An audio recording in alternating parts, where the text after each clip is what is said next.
listening to The Starting Zone, a podcast about World of Warcraft and the people who play it.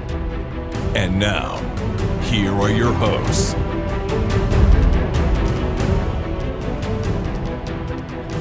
Well, hello and welcome to The Starting Zone, the podcast about World of Warcraft, the people who play it. Today is November 28th, 2023, and my name is Spencer Downey. Thank you so much for listening and subscribing to the podcast. I'm joined today, as always, by my co-host, Jason Lucas. Jason, how are you doing this fine Tuesday, reset day? Spencer, hello. Tuesday record. What's happening? I know. It's been a while since we did one of those, I feel like. Yeah. But yeah, here we are. I'm doing well. Glad to sit down and talk WoW with you because, you know, we're really getting into the meat of the season now and it's exciting. This is like, you know, this is the first like real exciting reset day in a long time with like, you know, some vaults kind of pushed up and getting some better stuff and starting to assemble some gear. So I'm, you know, man, I did a ton of keys last week. So I've been playing a lot of WoW, just sort of like laser focused on that endgame stuff, you know, and I played a lot more than I normally would doing that stuff this past week even, and really had a great time with it. I think it's been, this season's feeling really good so far. I think I did, 15, 16 Mythic Pluses last week. It was busy, man. I had a heavy week in World of Warcraft this past week. Had a really good time. So yeah, it's we're definitely getting the meat of the season. It's feeling rewarding to play the game. It's feeling rewarding to get the pieces of gear and try and find the things that you want. Vault was rewarding today. I got the staff off of Farak today out of my vault, which was very, very nice. So quite pleased. It was one of those interesting things to see when it sort of popped up, because I got a staff last week. So last week I was like, yay, weapon, this is great, you know, and then this week it's like, yay, the best in slot weapon. I guess this is even better. I'll just replace the previous one with this one. So I won't replace that Farak staff until I get the actual mythic Farak staff, which is a ways out for me since I'm not mythic rating at the moment. So I think it'll be a while. So I'm quite pleased with that. But man, yeah, how's your past week been? Good. Raid was really good, actually. You know, normal re-clear on Tuesday. We full cleared in one night, so that was good. I think I mentioned this when we recorded last week. But so we left off with some prog staring us in the face potentially, and we ended up getting Heroic Larodar down Sunday night, so that was good. Just a couple things to work out with that fight. There's sort of this nasty overlap with the falling embers and the tornadoes flying around, and the embers like 100% have to be soaked. And the tornadoes sometimes make that challenging because they want to push you out of the way. But we cleaned that up, and we still had about an hour. So we were working on Heroic Nimue, and Tanks learned some things about doing that fight on Heroic on Sunday. So that was good. We didn't quite get there, but we have like a couple sub 10% wipes. So that's almost certainly going to be Prog this week. And then we'll move on to Smolderon. So then we'll kind of see where we're at in terms of overall throughput and whatnot. And this week tonight we'll jump back into normal. The goal will be just to blast through it, get some Farak loot out, and get the unlock situated so that next week we'll probably stop prioritizing the full normal clear after this week. But you know, this way we have the unlock set up, and then we can just go straight to Farak to start the week. And you know, Farak has some cool loot and also has a chance to drop the tokens that can be any set piece, and plus also the legendary starter and everything like that. So, you know, we got to I want to make sure that we're getting those in for the wider group every week, but it's obvious that Heroic is where we should be spending our time at the moment. But yeah, I think Amir Drasil so far has been super fun. Like I'm really looking forward to getting in there tonight. A lot of times, and I do it to myself with running a big group and kind of all the personality conflicts and the cat herding aspect of it. Like sometimes, even when stuff is new, from a raid leader standpoint, I kind of dread raid night because it's so much work, especially at the beginning of the week. Everybody's expectations are so high. It's the biggest group and all that, you know? I think the way this content is structured, like I'm just really looking forward to getting in there with the group tonight and having fun. The raid is laid out great. It's a cool space to hang out in. The fights are fun. So I have very few even like nitpicks about Amir Drasil so far, even from like my, you know, meticulous raid leader perspective. There's a couple fights you got to split groups for, which you kind of always do, but even that is not as bad or as critical as some other fights we've seen. So it's just big thumbs up from me. As far as dungeon stuff goes, I mentioned I ran a bunch. I really didn't count how many of them I did. I have no idea. I don't even know how many I did. But I did get just a hair under 2,200 rating. So I got KSM done, which was really awesome. And I got to play with all kinds of different people from my team and from some other people from the wider DJs and ZTH community. So that was really fun. And just, blasting through stuff. I think the dungeons feel really good, and we're in that period of time where we're learning, so it's kind of exciting. Like, even if you don't time something or whatever, like, you have this learning curve where it's fun to figure out what you need to do and how this works and what the best way to do it is, which that kind of falls off if you keep failing at stuff after a while. But the second week of the season and the first Tyrannical week, we're learning a lot. So I didn't really have any goals on getting KSM done super fast or whatever. It obviously doesn't mean as much as it used to, because even in Shadowlands, it was like you have to hit KSM to get the highest rank of Valor upgrades, right? And all that stuff doesn't exist anymore. Keystone Master is now basically just a mount, which is cool, but it is nice to have now seen every dungeon on both flavors and to get some rating and start working through the system and getting those aspect crest fragments. I did get my enchanted aspect crest for my shield, so I got like a 483 item level shield or something. Wow, nice. Yeah, that feels really good. And just having a bunch of currency, I'll probably save up to do some other crafted pieces, I think, with my aspect fragments first, because just being able to knock out those 483s kind of on demand. My blacksmithing is maxed out, so I can make myself whatever I want. It's nice, it's just one less thing I have to kind of worry or think about or factor in. I know it's not as high compared to max item level as it was in Season 2, but for what I'm doing right now, it's more than sufficient. Yeah. I mean, that's the biggest thing, is making sure that you are getting to the highest item level you can for the content you're doing, because that'll make you feel the strongest in the content that you're currently doing. And, even if you don't plan to transition to Mythic, it's nice to be over-geared for Heroic. It does feel good. Right, so. And to help with that prog, and then to help with, meeting my other goals in... treating more tradable pieces to other players, and there's just so many things that are nice about that's it. That's true, too. Yeah, and just, working my way farther up the Mythic Dungeon system. So that's sort of been my focus, is I'm going to hang on to I wanted to get the shield up right away, because that's the biggest upgrade I can get, for Prot Warrior. Right. And so to go along with that, I now have 4-piece as of reset today, because I had my token sitting in my bags from hitting Keystone Master. I guess that's the bigger thing than the mount, is if you hit Keystone Master, you get a hero track item that you could turn in for any set piece you want. Well, not any set piece you want. It has to be for your class. It's soulbound, but I wanted the Demon Hunter piece on my Druid. Right. It doesn't quite work like that. But so I had that, and I was like, I'm just waiting for reset. I'll see, because I know we're getting a catalyst charge. I'll see if anything drops that goes in a set slot, right? And my big reward, because I did a plus 20 last week. I didn't time it, but I completed it. My big reward was 2 out of 4 myth legs. And that was not a piece where I had a set item. And I'm like, well, this is a big stat budget and it's a big item level, so this is a good candidate for the Catalyst. Like, doesn't really get any better of a candidate for the Catalyst than this, right? So I took that straight over to the Catalyst. I went and turned in my token for a helm. And so now I have 4-piece, and everything's at least hero track. I didn't have to, use a Catalyst charge on a lower item level piece of gear than the content I'm doing. Right. So that felt amazing. I mean, it really, really cool how that worked out. And I'm super pleased. I need to maybe mess with my build a little bit, because I got to make sure I'm taking advantage of my 4-piece bonus. But it's exciting. It's fun to have. I mean, this is 3rd reset week of the season, and my gear. Yeah, I have 4-piece, and it's like good item level. It's significantly higher item level than what I was wearing 3 weeks ago. Yeah. So that feels awesome. And other than that, I hit Renown 19 like right after reset. I should hit Renown 20 this week easily without really thinking about it. So that'll just be done with Renown for now.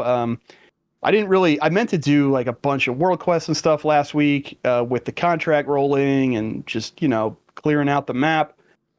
But I ended up just in Keys like the whole time I was playing. I didn't have time to go back in and do that outdoor stuff completely. So the benefit to that is kind of minor, but I like being in the outdoor world, and I like making gold and doing all that other stuff that you do out there. So, hey, I'm not going to complain though. Doing the Keys was super fun, and so that was. It wasn't like, okay, guys, I'm going to step out to go do some world quests. Like, we were just rolling. Like, we had some late nights, just slamming away. So it was pretty awesome. Yeah, I was finding myself pining away for World Quest bonus event week and wishing it was around during this anniversary buff, because it would have been really nice during this anniversary buff to come across something like that. So I'm with you on that one. Mythic Plus last week for me was an interesting experience because I hadn't done bursting in a while.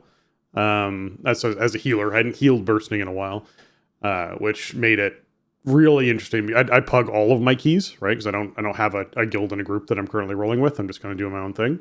And so you'd hit groups, the majority of groups that people just didn't care about bursting. And you'd be like, yeah, that's 6 stacks, 7 stacks. And you're like, okay, everyone's dead. Like, there's nothing I can do at this particular moment. You guys, you're just doing your thing. You already weren't at full health. We were already fighting a pack of mobs on a, 18 Everbloom. And you're just rolling over all of these stacks up and up and up. And so I ran to that a lot. The groups that I did run in that too, credit to Missile Dine, Corey out there, who I met up with at BlizzCon, and got to know a bit better. I ran a couple of pugs with him. His groups were always very good. Nice. Awesome. Corey's awesome. I never got a chance to play with him, but yeah, he's a cool guy. Yeah. And it seems like he's got a great community over there. So that's cool. That's awesome. Yeah. So those were both nice additions to my keys for the week of just running with a group where you're like, oh, this is how it's supposed to feel when you're running with people who respect the mechanics and do things properly. Because the pugs were rough. And I actually wanted to highlight Everbloom last week as a dungeon that I knew would be bad, but had no idea it would be as bad as it was. I don't know what the highest key was you did last week with an organized group inside Everbloom. But I know that bursting for me in there was the cause of a lot of strife, but actually the thing that caused the most strife last week for me with pug groups was the second boss, the council boss in there on Tyrannical was crazy to try and heal through on anything over a 16. It was bizarre how much damage was going out. And this, again, I didn't go back through my logs and check over everything about how many puddles people were standing in. And I know there were a lot of interrupts being missed and things like that were happening with these groups. So it's entirely possible that was the result as to why this boss was so hard to suffer through, to try and get dead. But I walked away from it feeling like they could do some tuning on the second boss of Everbloom. They could tone this down somewhat in what they're doing. I think I only did it on a 14, so not quite as high. Just the keys just kind of didn't line up. But yeah, Everbloom is weird. It doesn't feel like a great keystone to me. The routing is very strange, and the bosses are straightforward, and I think, they're kind of tuned to be punishing to compensate for their lack of overall mechanics. Right. What we did again, we're on a 14, so I mean, that per rank, it doesn't sound like a lot because it's only -2, but that per rank scaling is a lot. And there's a big difference between even 15 and 16. Like when you get above 15, the difficulty tier noticeably changes. Yeah. But what we did was, you have the Berserker guy, and then you have Water guy, and you have Nature guy, right? And normally, I think like back in Warlords, we always used to kill Water guy first. Yeah. Somebody in my group suggested we should kill Nature guy first because his damage is the most dangerous, and if we take him off the board, then the whole fight gets easier. But we just have to make sure that we have interrupts assigned for Water guy. So that's what we did, and that seemed to work out pretty well because the difficulty ramped down significantly once Nature guy was dead. But I could see I could see that being a real problem as you get up higher. I think if we were doing it any higher than maybe 15 or 16, then I'm not sure how our group would have fared with it. But right. So I don't know. Everbloom is one of the dungeons so far that I feel the least comfortable with by a lot. It's been out of our consciousness for so long as an actual dungeon as anything other than time walking, and the routing is to me, it's so weird. It's so out of the ordinary for a keystone because there's just trash everywhere, and all those lashers have on death effects and all that stuff. So it doesn't feel great right now to me. I'll say that bursting wise, I've sort of figured out how to handle it after doing I failed a lot of Everblooms last week, by failed I mean people left partway through the key, and then I was like, all right, well I guess we're done. And the bursting I got a handle on and could handle with, but we would consistently get to the second boss, and you'd have the tank yelling at the melee DPS for dropping puddles underneath the mob they were trying to DPS, and then having, you know, no interrupts happening, and then like it would totally fall apart and come off the wheels. Wheels would come off partway through that boss. So I did it. I think I did it on a 14 or on a 12 or something like that. With a group that managed to get through it and did Nature Guy first and that kind of thing. But anything that I was trying to do at the higher end keys of the 16s to 18s kind of range was just like, nope, not happening. Like, man, okay. I will say on the complete other end of the spectrum, Blackrock Hold feels great. That place feels even on Tyrannical, that place feels great. That is exactly where that keystone should be. Yeah, it's a pretty good dungeon. Yeah, I mean, even we had Sanguine first week of the season, right? And I don't think I did it. I think I did it too low to have Sanguine at that point. But yeah. That one hallway. Well, I'll just always be kind of traumatized from the hallway with the worm tongue dudes when Sanguine, where they would just stand in it forever, and that was when you had minute-long Sanguine and all that. Yeah. No, I mean that could still be a problem. I didn't do it when there was Sanguine involved either. But this week on Tyrannical, it was one of the ones I was worried about. First boss can be a little bit tricky with how much damage the spinning scythe will deal, like whether or not just one-shot someone in a 1 second window, because it ticks every 0.5 seconds for the spinning scythe damage. So it can kill someone very quickly. So I was worried about that. I was worried about the charge boss, as whether or not the charge boss was just going to annihilate people with bats and whatnot, spewing down the puke on people if they stood in a tick for too long. And then the last boss is always scary in that place, man, because it's so unforgiving, right? Where first phase you have I-beams that go across that one-shot people. Second phase you have the spinning I-beam that, you know, one-shots people. You got the sleep clouds going on at the same time that people can wander into. But overall, the place felt really straightforward, really smooth. I only had minor, you know, PTSD flashbacks to my healing challenge for Mage Tower when I did it ages ago. It was just a little bit there, but otherwise, I think it's a great key. So, yeah, I Blackrock's actually climbed up as one of my favorite ones to run. So, I'm quite pleased with that. Even with the bats don't even make it that bad. So, I was happy with that. But yeah, no, I think I had a great week overall in WoW.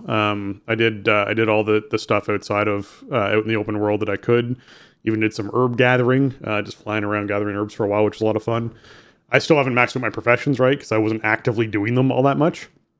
So I'm getting closer and closer. Yeah, and I'm getting close. I'm getting pretty close now to finishing off at least herbalism, and alchemy's coming along as well. So not too far off, but it is one of those, you know, neat things to sort of work on them every now and then, have a side project going on. What was I thinking of? There was another thing I wanted to mention, top of show here, that I think they should do.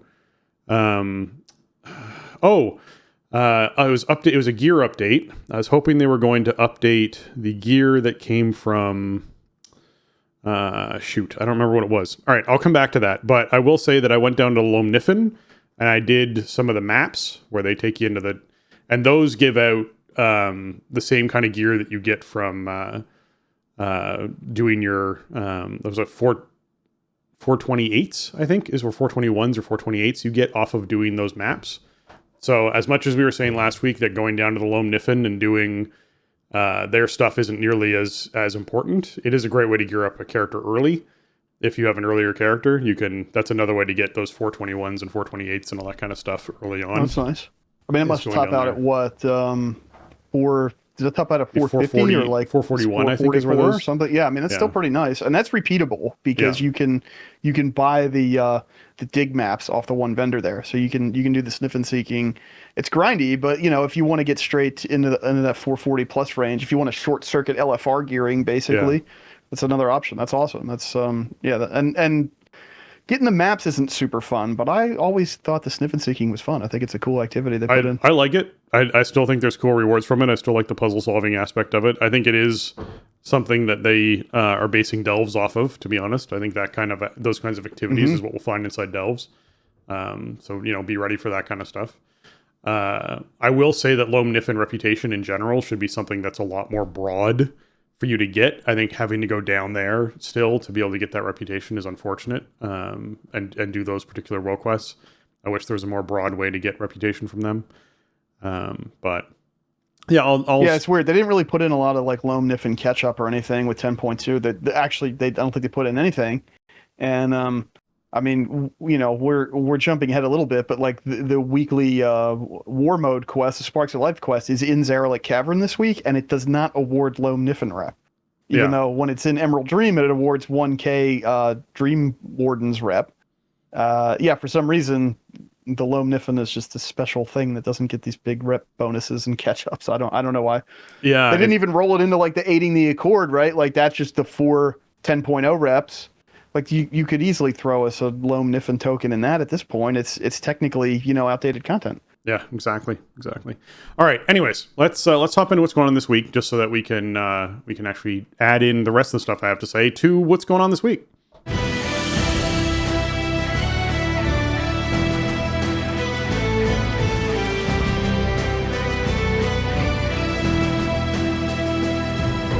All right, this week is the Legion Time Walking event going on, meaning the sign of the Legion buff is up, increasing reputation gains from combat and quests for Legion reputations by 50%, as well as characters level 45 and above can access time walking versions of Blackrock Hold, Court of Stars, Darkheart Thicket, Eye of Ashara, Maltharian's Lair, and Vault of the Wardens. There's, of course, a quest to complete, which will get you that 441 gear from a Mjolnir if you actually end up finishing that up. To complete 5 of them. If you complete 5 of them, you'll get yourself some 441 gear. The dungeons themselves drop 428, which is on the adventurers track, so you can in fact upgrade it. The dungeons themselves also count towards your vault. So they count on the heroic track for doing heroic dungeons track for your vault. So if you're doing time walking, you will actually get vault slots, which is another nice little bonus or reward. Even if you're doing your, Mythic Plus or whatever it is, if you're doing 2s and 6s and whatnot in Mythic Plus, this will actually help you fill out a whole bunch of that to get the third reward slot, right? If you're somebody who doesn't do a whole lot of keys in a week, but you do 5 of these, plus a few, like 3 or 4 Mythic Pluses, you'll actually have a full vault of dungeon rewards, which is a pretty neat thing to kind of see for some folks out there. There's a vendor who sells 411 gear. If that's something you're looking to get, Jason, did you want to hop in on something? Yeah, well, I wanna say that there is something weird about this right now, maybe because now we're recording. The servers have been up for 2.5 hours. The reward cache for the week is low compared to the way it used to be, and we've had no communication yet to whether or not this is intentional. Because right now it's technically giving you like LFR quality. The 441. Yeah. Whereas normally this would give normal quality. Yeah. So the message right now is like, don't do this yet until there's some communication as to whether or not this is intentional. I hope that it's not, because this removes like a big reason for me to want to do time walking. We know like the dungeon gear it is what it is. At least it's upgradable. They made that change last season. But if this ends up being just LFR gear for this season, I think that's a mistake. This should stay normal raid gear, even though we have that wider item level gap this season. Like I think having it be makes LFR it more enticing gear to do. It's too low, and it doesn't fill up the queues with people who are like maybe heroic raiders or something, where it's like, hey, if I get that trinket though, like it was worth the 5 dungeons, So anyway, I guess we'll see. We'll report back if we get any updates, between now and next show or whatever, because this is a big change. This has never worked like this since they kind of went to this model. So we don't know if it's intended or if it's a bug because of they just have it like coded to go up, the 26 item levels or whatever, and it should be 39 this time. So we'll see. Hoping it's a bug or just a straight up mistake. It is kind of funny that half of this dungeon pool for this event now is stuff that's been keystones, like this expansion. Yeah. I do dig that in a big way, which I find it amusing every time we see it, because it's like, hey, here's your way to practice for the Mythic Plus. If you're a newer player who's like, I've never run Blackrock Hold before, or, you know what, I'm an experienced player, but I haven't run Blackrock Hold before, this is your chance to go and do the dungeon on time walking, which will have all the same mechanics for you to sort of explore and check out with folks, except obviously the bosses won't live as long. And you'll be able to sort of learn that and learn the route and learn, where things are before you go in and do the Mythic Plus. Now, there are some Mythic Plus dungeons where they've like tweaked boss mechanics and tweaked some little things here and there, but you'll get the general idea of what these keystones are like. So it's kind of a cool way to practice your keystone for the week while working towards another reward, which is why I agree with Jason. If they're going to up this to normal, where it should be, it's certainly worth waiting on to try and do that. But it's not the only extra content you get. You also have Black Temple time walking happening during this, and Black Temple time walking is dropping. No, that's during Burning Crusade. This is Legion. Oh, this is There's Legion. no Legion raid yet. There's no Legion raid yet. You're right. Man, my brain went to Black Temple because it went to Illidan because it went to Legion. That is a really weird crossover my head did because Legion it was like the Legion.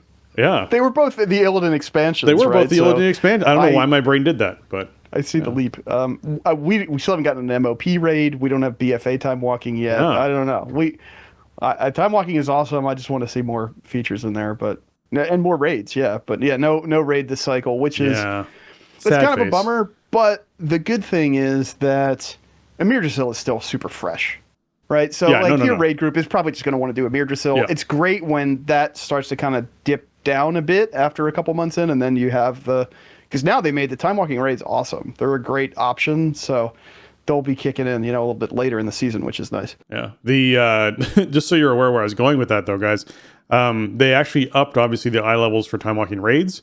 So it now drops when we do get them. It'll be 454s that can go up to 476s, which is really nice. It's amazing. We see that come in.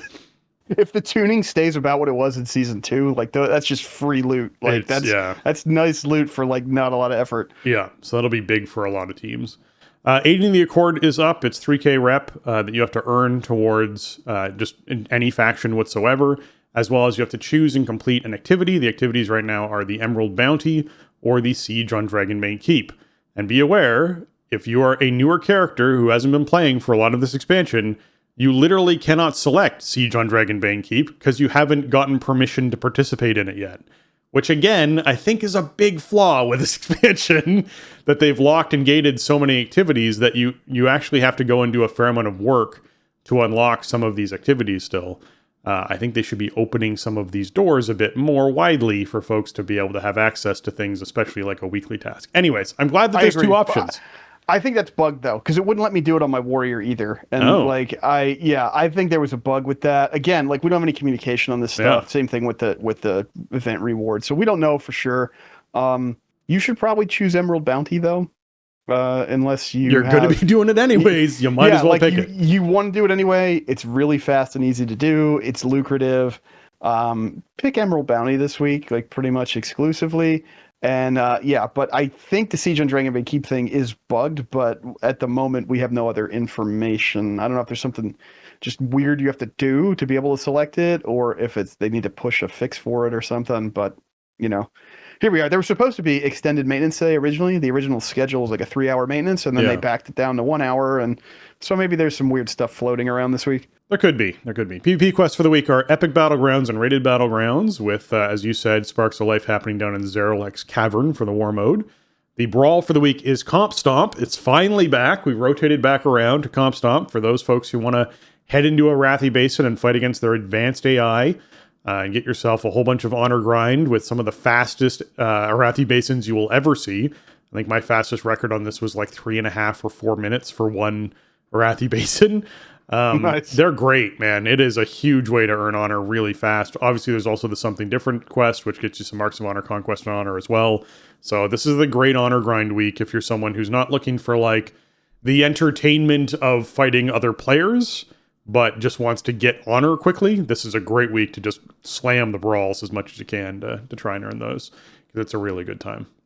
It's super fun. If you ever wanted to just feel like a warlord running around Arathi base, and then this is your week. I haven't done this in a while. I might get in there this week just because it's super fun to play against the bots. I wish there was a way you could always do this, but I guess I understand why there isn't. I feel like that would have knock-on effects across the game that they don't really want. They don't want this to always be an option, because then it would just be the correct option for sort of all of your, weekly stuff or what have you, or they'd have to make it award basically nothing, which isn't super fun, doing it just for the sake of doing it without the benefits of it being a brawl would be kind of weird. So I guess it has to be relegated to a sometimes treat, but it is really fun to play against. The advanced AI bots. We're getting follower dungeons in 10.2.5, so we're getting AI companions in PvE. Maybe we could get a more permanent AI PvE just to kind of get the feel of how the maps work and stuff. Maybe who knows? Maybe follower dungeons will lead to more opportunities for PvP against bots. But for now, yeah, it's a brawl every 12 weeks, so check it out while it's here. Yeah. Orostar the Hibernator is the new world boss who is up over in the Emerald Dream, dropping some 441 loot, if that's something you're looking for. Be sure you're getting over there and knocking out Orostar the Hibernator. There are obviously still the older world bosses with Zakali Elders, and this is Strunron, Sky's Misery this week. Those two are both good for rep, if that's something you're looking to get. The loot off them at this point is pretty relegated, so it wouldn't be something that you're doing it for that unless you look forward to the transmog. That's about the only thing you're doing them for, so just be aware of those. Mythic Plus affixes for the week are Fortified, Volcanic, and Spiteful, which means that non-boss enemies have more health and inflict increased damage. While in combat, enemies periodically cause gouts of flame to erupt beneath the feet of distant players, and fiends rise from the corpses of non-boss enemies and pursue random players. Now, when I said Fortified Volcanic, everyone went, oh, this could be a great week. And I went Spiteful, and they're like, okay, fine, okay. Spiteful's not terrible, all right? Like, Spiteful is a pain in the butt. It locks you in combat. Any of the new dungeons that require some sort of transport, like going through a portal that you can't do while you're in combat, sucks with Spiteful because you have to kill off all the Spiteful ads before you can go through a portal. Now, in a lot of cases, those portals are actually attached to bosses, and I'm talking specifically about like the Dawn of the Infinite dungeons. So typically you won't have Spiteful ads after them, and it won't sort of hold you back too much. But it's something you have to be aware of. I imagine a dungeon like Everbloom, I'm just going to highlight Everbloom again because I can, is going to suck with Spiteful because you're going to kill off all the little, like, you know, mobs that are there, and they're all going to spawn ghosts, and all the ghosts are going to chase people, and people aren't going to deal with them properly or not want to kill them, and they're going to move into the next pull, and then you're going to have to deal with them. So just be aware of that. In general, this week, I think is probably, I personally think this is probably a great Fortified week overall. Spiteful ads suck, but Volcanic's actually like a non-affix. Bosses are going to just fall over because none of this applies to bosses, which means any boss that you were struggling with, the council boss inside of Everbloom, as an example, should just melt and explode, and you don't have to worry about anything, which is wonderful. All you have to do is just dodge Volcanics, which shouldn't be too hard to do for a lot of folks inside a big, wide open space. The only place I can see Volcanic coming in as a potential risk for players is probably in Waycrest Manor, because you have very little space to sort of maneuver around, and you're inside tight hallways.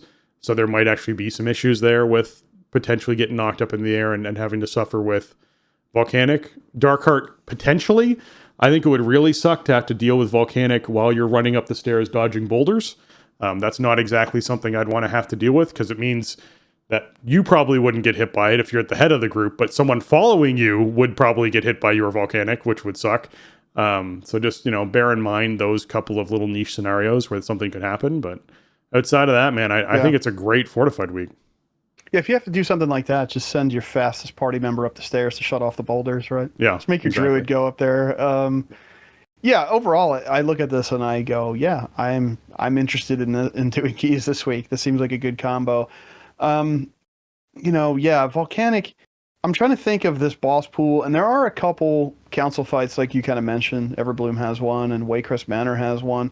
Waycrest Manor also has like a 2-mob boss fight, and I don't know if Lady Waycrest can proc Volcanics off of you. So there might be, some boss fights where, because the way the targets are split up, that melee characters might be eligible targets, which is unusual, so that can be kind of tricky. But even if you get hit with a Volcanic, it's rarely game over. It's not going to hurt you that much. It is going to disrupt you, but Volcanic used to be a nuke, basically. It used to do a lot of damage. They made it a disruption, so even if you have that, you will get it on bosses, but there's plenty of counterplay. It's not that bad. You made me think of something with whether or not we'd have to deal with Morchi splitting into a whole bunch of twins and then all of those funny Volcanics. Whether or not that's a thing. There you go. I don't know if that's a thing. And also, your shades on Morchi, yeah. And you have to move behind Morchi to not get hit by the Dragon's Breath, and if that means that everyone stacks up there and you get a whole bunch of Volcanics in one little area because everyone's trying to move behind the boss, that could be a potential issue, but... Yeah. There's a lot of targets on that fight, and I wonder if like the ghost add things in the battlefield fight in that dungeon also count as Volcanic. have to targets. see, Like you can't like swap and target them, but they do exist. So it might even be like bugged or something. I guess we'll find out. We'll find out. But yeah, overall, I mean, it's highly counterplayable, but there might be some weird overlaps on some bosses that you have to pay attention to it. Spiteful is going to make trash just sloggy as hell, and it is annoying, but again, there's counterplay. You can stun and root and slow and knock them back, and you can avoid them if you can position them, like pull a bunch of stuff.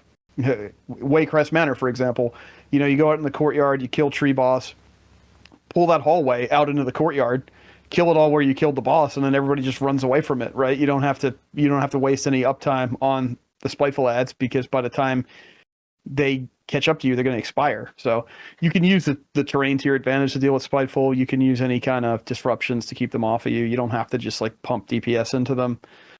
But they do hurt, so don't let them hit you. But other than that, yeah, I mean, I like this combo. I think, the first week is always weird. So, we had a fort week the first week, which was awesome because that meant we weren't like brick walling on bosses that weren't going to die. So we could complete a bunch of keys, but it was hard to get a feel for how anything really felt. And I was pushing up keys as low as 5, it's the first week of the season. So now we sort of have our bearings a bit. This is our first real fortified week to see how stuff feels. So I'm looking forward to getting in there. I'm probably not going to do as many keys as I did last week, but I still want to do a lot. I need currency. I want to get some rating. I want to try to get to 2,500. Not this week necessarily, but I got a lot of work to do out of the system, and I've been having a great time. I think the dungeon pool is really strong. Better than I thought it was going to be, I would say. When I saw it on paper, I'm like, well, okay, obviously you have the mega dungeon, the 2 wings. And Which both turned out much better as keystones than I thought they would. Yeah, honestly, I think they're great keystones so far. Yeah, absolutely. I was really worried about how much we would struggle with that as keystones, and they've done a very good job at tweaking boss mechanics to make it feel much better inside of a keystone dungeon. So I think they came out great. Yeah, I don't think they really need that the Tazavesh style reworks after launch. I think they're just they're feeling good. Yeah. And yeah, some of the other ones I was like, well, this match is kind of thematically, but I don't know how this is going to be. But overall, I mean, I've been enjoying the whole pool so far. There's nothing that is an outlier to me where like I really hate this. Obviously, you have like Throne of the Tides has some real sticky elements for sure. Everbloom we spent a lot of time talking about already, and like some of those dungeons. Now, what do those 2 dungeons have in common? They were never keystones before. All the other ones were. So, maybe those end up being the ones that get a little bit more attention going forward. But there's really nothing so far that I'm dreading if it shows up as a party member's keystone. I kind of want to just do everything and learn all the all the little vagaries of each dungeon and figure it out and work my way through the system. So that's cool. It's cool to be excited about it and not like, I'm dreading this thing that we have to try to deal with. Yeah, I actually the only keystone to me that is the keystone that I don't want is a Taldazar. That's the only one I don't want, man. Really? Yeah, believe it or not, like in there. Yeah. The dealing with the totems on the first boss, I think they just need to eliminate. I just honestly think they do. It is that there's so many different things they could do at the start of that fight than try and make 3 people DPS down totems at the same time, which if you fail to do the first time around on any kind of relevantly high keystone, it's just a wipe. It's just not a forgiving mechanic. It's a pain in the butt. Yeah. It's hard to sort of explain to people. People don't keep track of it well enough. It's just not a fun mechanic. That's real hard in a pug, yeah, for sure. That to me, and then the last boss, where if you don't bring in a paladin who can immunity bubble and clear a whole bunch of spiders, it just doesn't feel like a fun fight either.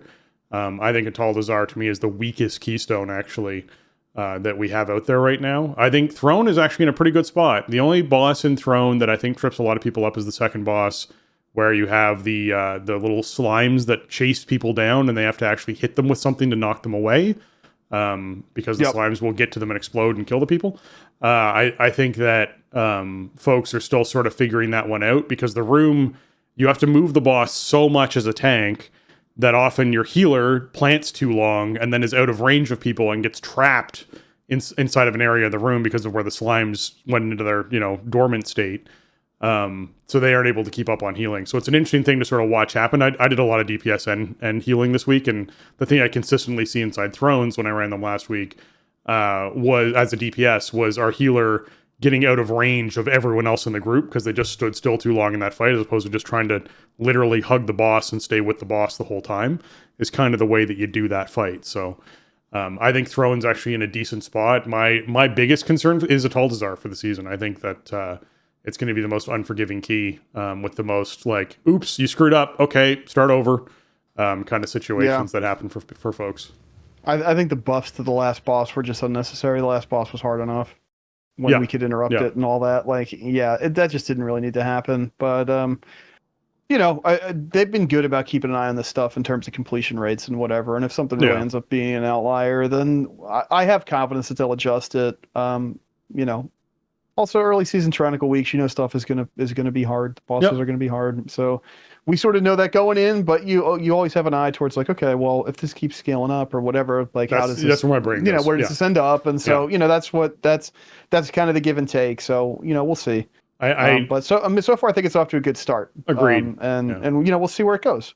Yeah, I do think the good thing is like they have always been good about like the last 2-3 expansions. Like, okay, this Keystone sucks, we're gonna fix it. Yeah, I was gonna say I do feel like you can see in these Mythic Plus dungeons the transition of mechanics getting less forgiving and more one-shot mechanics happening in your BFA sort of Mythic Plus pool versus your Legion one, where things currently are reasonably forgiving and you can kind of deal with it, except for like one mechanic that's super dangerous on most boss fights. Usually there's like one thing that can kill you, but that's the one thing and it's avoidable for folks to sort of deal with. To like Everbloom, where you're like, oh, okay, like this is actually, everything's kind of forgiving. You just take a lot of damage in an extended period of time. So it's like sustainability. Can you keep everyone alive through this barrage of 45 seconds of damage, right? Like it's sort of like what that WoD kind of era was. It's really interesting to sort of see the Mythic Plus dungeon pool be mixed up like this and be like, oh, okay, I can see where developers' minds were at as far as what kind of mechanics and playstyle players were interested in during each of these eras of the game based off of what boss mechanics were doing and how the boss mechanics worked. So I like that all the way up, and you hit Dragonflight with Dawn of the Infinite and you're like, oh, there's one important mechanic that can wipe everybody in the group, but otherwise things are survivable and avoidable, and this is where the game is kind of moving. And I mentioned this when I was talking to someone earlier this week. I really hope that the next expansion that we see is one where they continue moving in the direction of Dragonflight. They go beyond Dragonflight in the same direction they've moved with this content, because I think that will make it a much more enjoyable experience for everybody when it comes to playing the game, which is an easier direction. Like the game is getting easier, which I think is fine. I don't think there's something wrong with doing that. I think it should be moving in a direction where players have more accessibility to content, and you see more players participating in content and getting gear and feeling like it's rewarding to play the game. So I'm hoping we keep going in that direction. But we've talked a lot about Mythic Plus. Let's talk about WoW's 19th anniversary that's happening. It's still going on until the 7th of December. This means that if you go to your mailbox, you get your anniversary package, which has some time-warped badges in it, as well as a timely invitation, which invites you down to the Caverns of Time to pick up some quests that are down there. You also get your celebration package item that you can use, and it applies a buff to your character for the duration of the anniversary that increases your experience and reputation gains from all sources by 19%. So a nice big old buff. And be sure that you are taking advantage of that while that's around, because that's a really nice, huge buff for folks. And that buff will stack with Darkmoon Faire from the 3rd until the 7th, obviously, while that's going on. So be sure that you are stacking up your 10% Darkmoon Faire with that. So that's coming up next week for folks who are interested in doing that. And outside of that, man, there's just a lot to do. There's the classic world bosses, which drop 441 loot. So that's certainly worthwhile going out and doing, killing off those bosses. There's the daily trivia question where I've parked some alts at, which have now gone up 3 or 4 levels, I think, on those alts, where you just sort of log in each day, answer the trivia question, and you get a third of your level, and then you can log out again. That's wonderful for participating in that. There's the portals that I highlighted last week that you can click on that will let you revisit all of the in-game and and out-of-game cinematic moments for expansions over the years, which are certainly a nostalgia trip if you want to look at some of those. There's mounts and toys and pets. There's a world boss in Tanaris to kill, which gets you the Azure World Chiller mount, which is this cool-looking mount. That's something you want to get. It is certainly one of the best times of the year to play World of Warcraft and be playing World of Warcraft. So I certainly encourage people to take full advantage of all of that. And like I said, Darkmoon Faire running from the 3rd to the 9th, so you have that overlap from the 3rd to the 9th. So be sure you're taking advantage of your profession skill ups and getting yourself some tokens and getting yourself the extra reputation buff and doing your pet battles and all that sort of stuff with Darkmoon Faire that's going on. Yeah, it's a great event, and they've just added so much stuff to it over the years, and they keep adding stuff, and it's cool. The 19% rep and XP is amazing. I've taken full advantage of that for Dream Wardens for sure. So yeah, we still got a couple weeks here on it, or another week plus. So yeah, definitely take advantage of it if you haven't. Just don't, if you're missing anything from years past, so that might be the confusing part, is trying to figure out where it all comes from and how to get it. So because there's so much to collect from it, and they've left a lot of it just in there. It's granted, there's usually an annual pet or mount or something that they eventually shut off, but lately you probably won't be able to get Lil Frostwing after this event is over, but the stuff from Doomwalker tends to stick around, so that's pretty cool. But yeah, some of the stuff they moved to a vendor, I think, and you just gotta click around Caverns of Time or check Wowhead, make sure you're not missing anything while this event's still running. Yeah, exactly. All right, hot fixes for the week. The Mistweaver monks got some 2-set and 4-set adjustments. The 2-set bonus to set Chi Harmony now only increases healing taken from monk abilities. That's an important one, as opposed to just also increasing healing done by monk abilities would be a lot. I assume it was bugged and Doing both. It was taking bonus healing from any healing abilities or something. It might have been, yeah. Could have been that. That would be a lot. So yeah, this is for the monk to heal more is what the bonus is supposed to be for. Yep. The 4-set Chi Harmony no longer accumulates healing taken by revitalizing Voodoo Totem. I shouldn't be accumulating stuff from trinkets and things like that either. So that's a good one. As far as Demonology Warlocks go, they fixed an issue where Soul Strike would be relearned whenever Felguard is summoned. Yeah, that's irritating. And Felguard should now prioritize using Soul Strike once it's off cooldown. So just keep that in mind as well. Inside dungeons, I know we saw Darkheart Thicket, where they fixed an issue with Oakheart's crushing grip damage, piercing immunities, which it shouldn't be doing. As well as Galakron's Fall, the interval no longer triggers on death effects. On death affixes.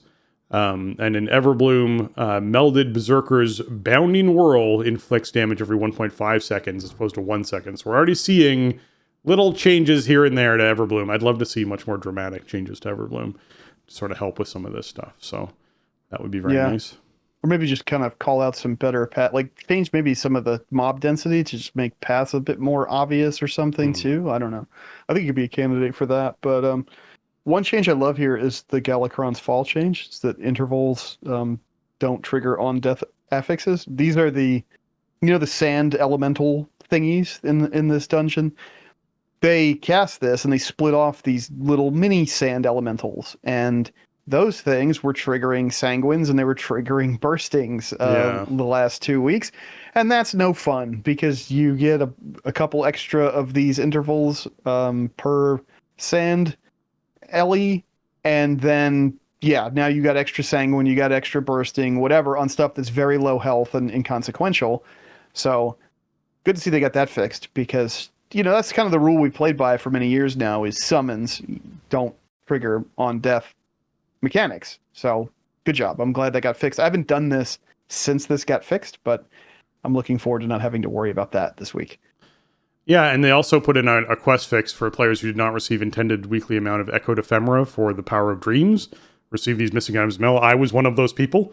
I literally was rolling up to my mailbox middle of the day yesterday and was like, oh, hey, look, there's a bunch of these Echoed Ephemeras sitting in here. And I was like, what are these even for? And as I took them out, I watched a quest start completing. And I was like, oh, that's what these are for. That makes sense. Okay. So yeah, that got resolved for folks. If you notice that in game, if you haven't, then when you log in, you will.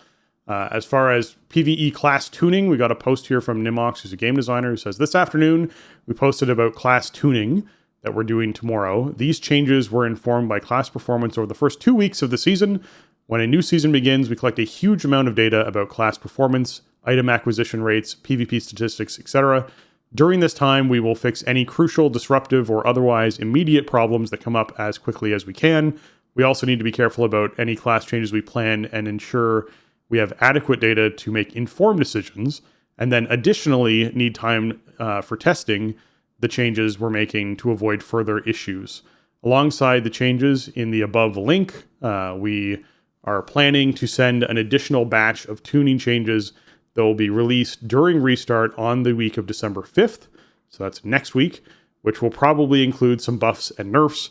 We'll continue to make adjustments regularly on data and feedback, but probably not as often later in the season compared to these earlier first few weeks. So good to see that they're working their way through and doing class tuning stuff. Now I do know that they posted this class tuning update that's probably coming out next week within this post. I know it includes Druid healing being increased by 3% across the board, which is huge. Obviously not applied to PvP. Shadow Priest damage increased by 5% across the board, not applied to PvP. Affliction Warlock and Destruction Warlock, both you and your pet's abilities buffed up by 6% damage. So these are all changes that are coming in next week. Frost DKs, you got a huge pass, increasing their damage and tweaking some set bonuses and things like that. So there's definitely some classes they're looking at. I am excited about the Resto Druid thing. I'm wondering if that is a result of bursting and noticing how hard it is for Resto Druid to keep people up through high stacks of bursting. It is something where you are using it, like once you've used your cooldown abilities, if you go from that pull into another high bursting pull, you're kind of screwed. So it is something where I am glad that they're looking at that and going, yeah, you know what, if all these hots tick for that little bit more and that's amplified by mastery, we could see druids keeping up better with 4 or 5 stacks of bursting, or that 8 or 9 stacks of bursting situations for cooldowns. Would be nice to be in a situation where you could actually handle that sort of thing when they happen to come up. So I'm glad to see that they're working their way through it. It's good to see. Yeah, I know there's there's some concern out there because there's some kind of outlier specs one way or the other early on here. And there kind of always is going to be for a variety of reasons. And the one wave of tuning is not going to resolve all of those things either. So just it was good, I guess, that we got some blue text about like, listen, we're doing some stuff this week. We have more stuff planned over the next couple weeks, and we're going to keep an eye on it, and we're going to make adjustments where we feel it's necessary. I feel like that communication is really important, and it's something they haven't always been great about.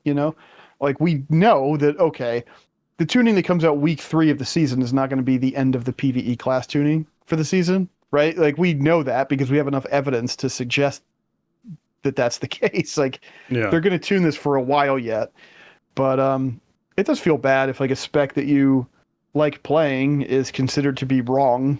Even if your personal performance isn't that bad, if your spec is stigmatized, it just doesn't feel fun. You feel like you're missing out on something, or you might have trouble getting into groups if you're trying to pug or whatever. And that stinks. It's not 100% a function of tuning, but tuning can certainly help. So just, always good to hear that they're keeping an eye on it and what their immediate plans are. I like anytime they drop in with any of that kind of info, even though I assume that they're always looking at it just from following the game for as long as I have. But there's a difference between me assuming that and then posting it in blue text. Yeah. Dream Surge buffs in Veldraken. Kaivex came in and said, we have a hotfix underway. Thereafter, Dream Surge buffs will no longer apply to player characters who are in Veldraken, which means all of you who chose stealth will now rejoice that you are not crouched and moving slowly everywhere you go in Veldraken. That's getting fixed. So no longer will that bane people's existence to have that buff.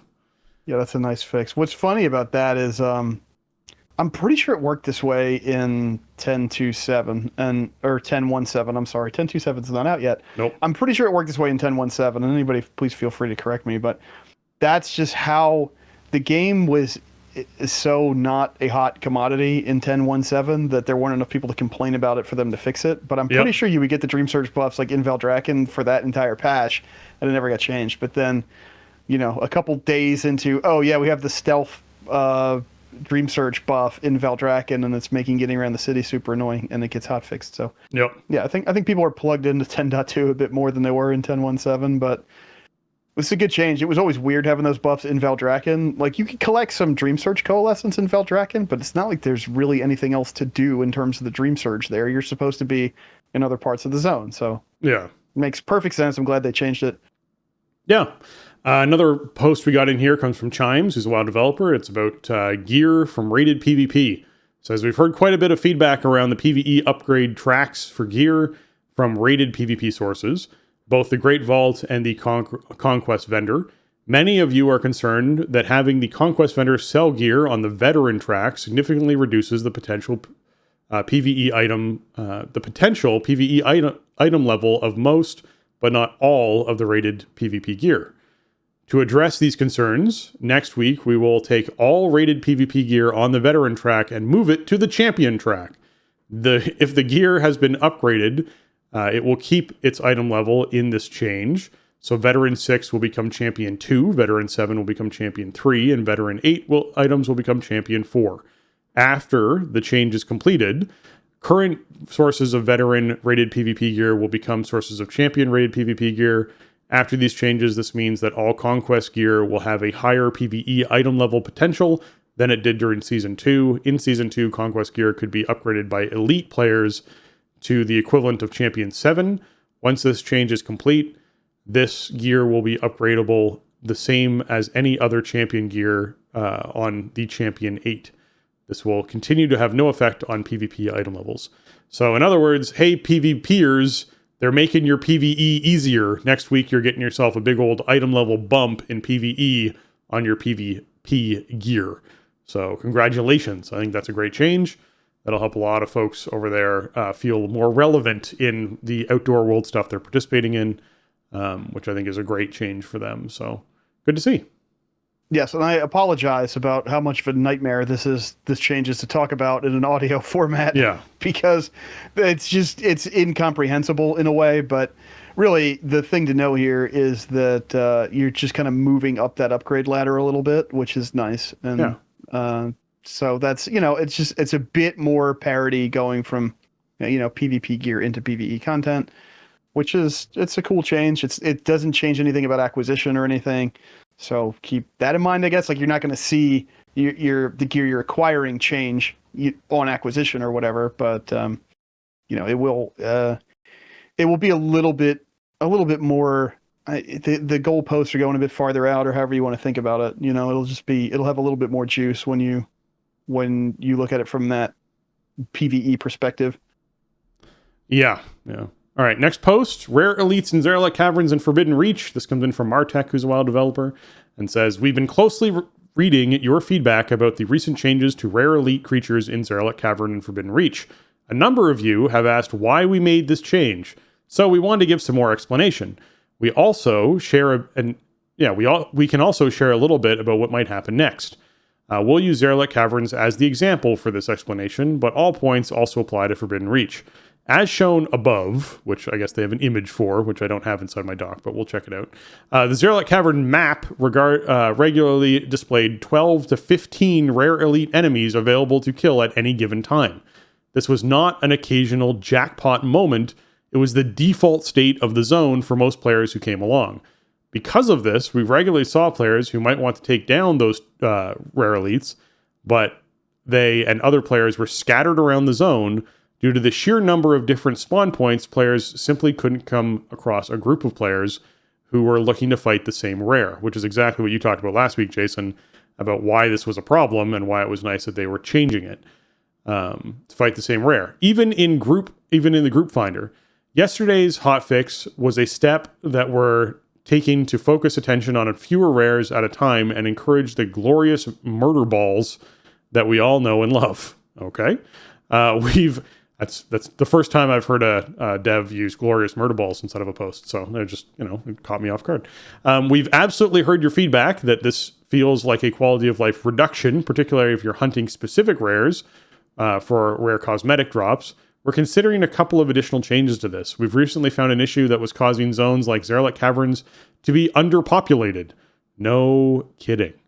We're working on a hot fix for that, and once we've deployed the fix, you should start seeing more players and have an easier time finding others to group with. We're planning to adjust drop rates of some of the rare cosmetics that come from these creatures. More details should be coming soon on that. Thanks for the feedback as always. Keep it coming. Yeah, so it's a tricky one, right? Because if I'm looking to hunt a specific rare and that rare spawns on a 30-minute timer, I can just kill that rare, go away, do something else, come back, kill that rare again, and sort of focus on what I'm doing as far as that goes. And you can get into sort of a rhythm with a group of people who are doing that, and you all sort of show up to do it regularly.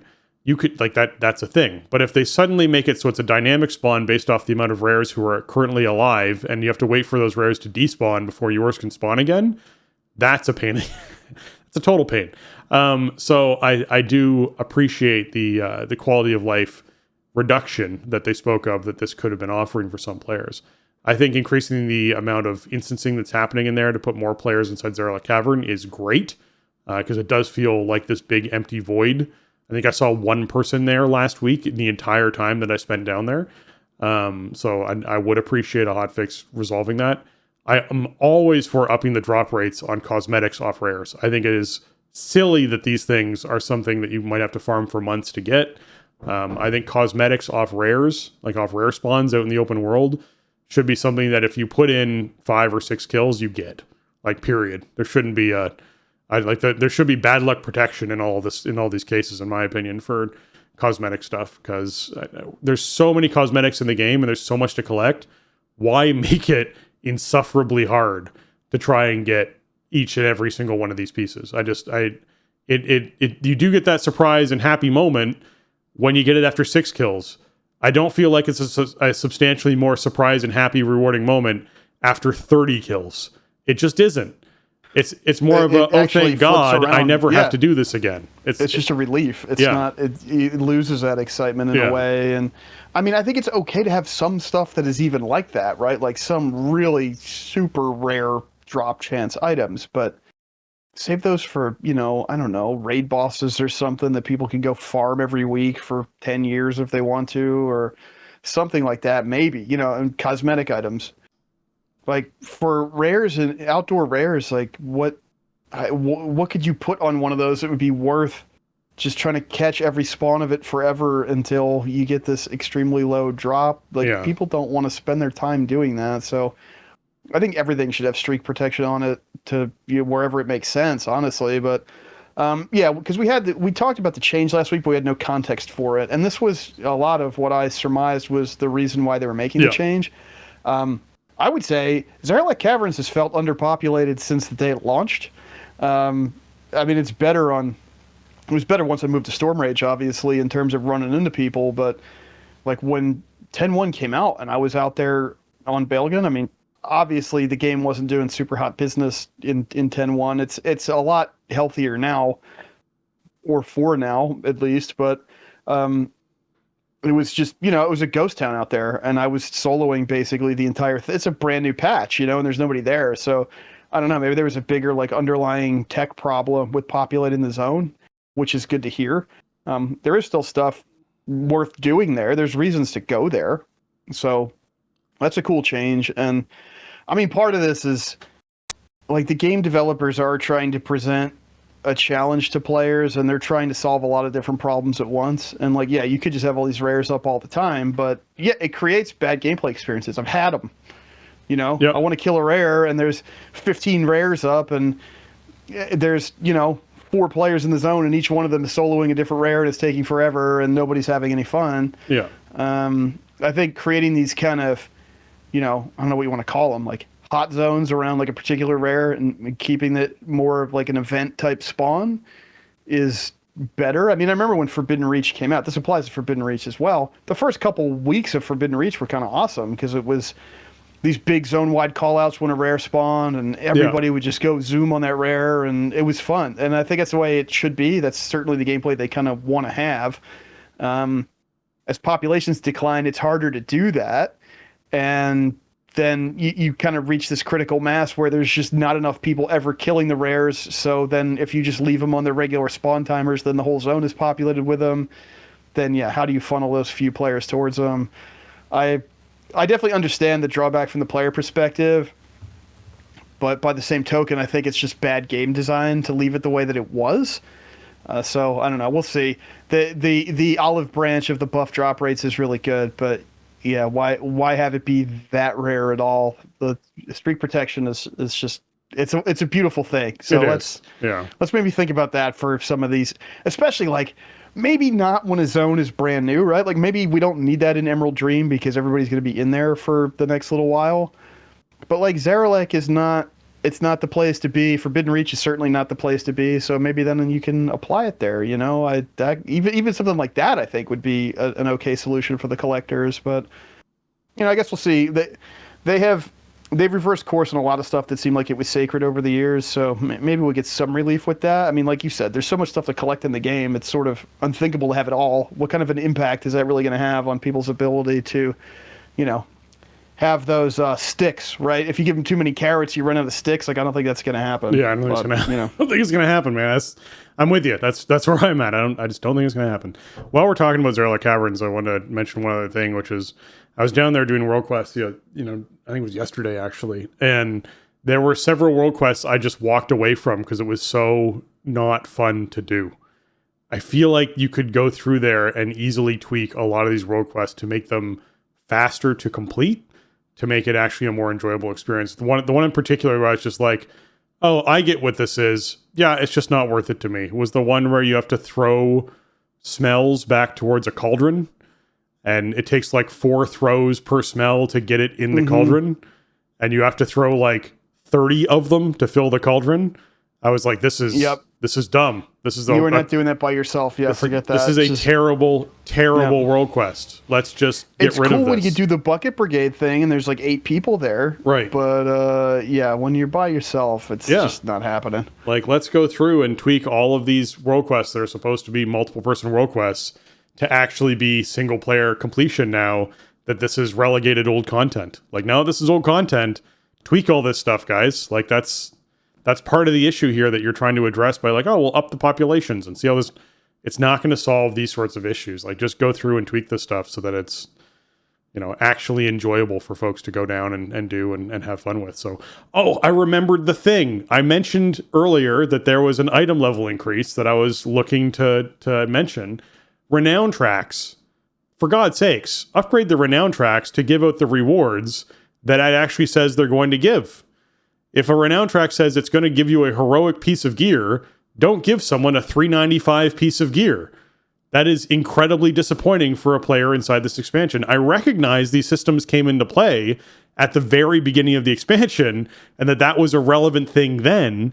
Why not keep renown tracks relevant by upgrading all of those item levels every time a patch came out that increased the overall item level for the raid content? Like, that makes no sense to me. Please go through the renown tracks and hand out the appropriate item level pieces of gear for the current content you're in. Yeah, I could see both sides of that. That's kind of a tricky one, because like the renown came in with a particular set of content, right? So it's like supposed to be for that. So I don't know, maybe like just change that to like cosmetic items or something once it gets. There's nothing more disappointing. Once it's aged out. There's nothing more disappointing than being like, oh, I finally hit Renown 25. Here's your 378 gloves, and you're like, what?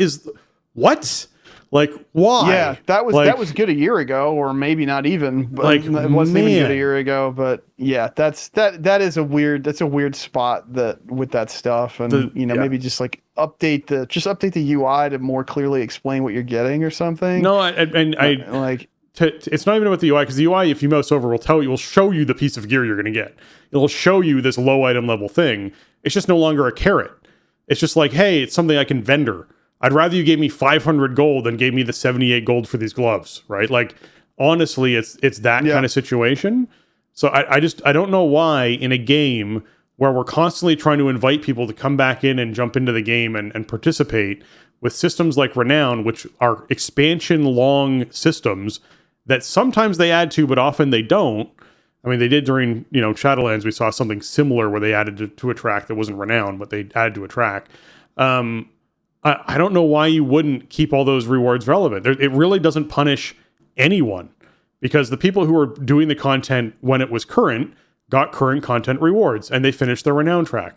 Good for them. People who did the renown 2 or 3 raid tiers later get rewards that are relevant to that renown track. Like I don't see how it punishes any of those systems. Would you have people trying to min-max, holding off on, doing world quests and getting rewards from doing questing to try and have that thing roll over at the exact time that a patch hit to try and make sure they get it? Like, do we care that people are doing that?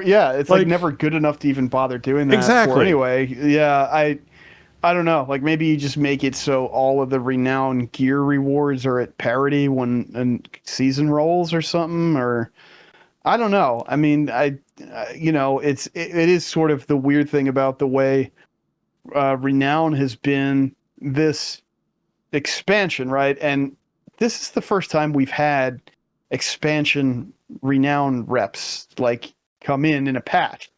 In Shadowlands, you had your renown with your covenant, and of course then you could switch covenants or whatever eventually, and then you could renown up with all of them. But the reps they added in were traditional reps, or some slightly untraditional reps like in 9.1, but they weren't renowned. So, maybe that this is a missed opportunity with having this thing where a new renown-based rep comes in patch content. It's really the first time they've done that, and yeah, I think it's just it's weird having this stuff that you hand out that is pointless. Yeah, it's utterly pointless to give somebody a 378 piece of gear in 2023, soon to be 2024. And you will have people coming in who are now, maybe they're looking forward to War Within, or they're looking forward to these changes, or they just want to see the Emerald Dream because they waited so long, and so they come back for this patch. And I mean, we've heard from some people in the Discord and other channels just through the show who are either newer to the game itself or back into Dragonflight for the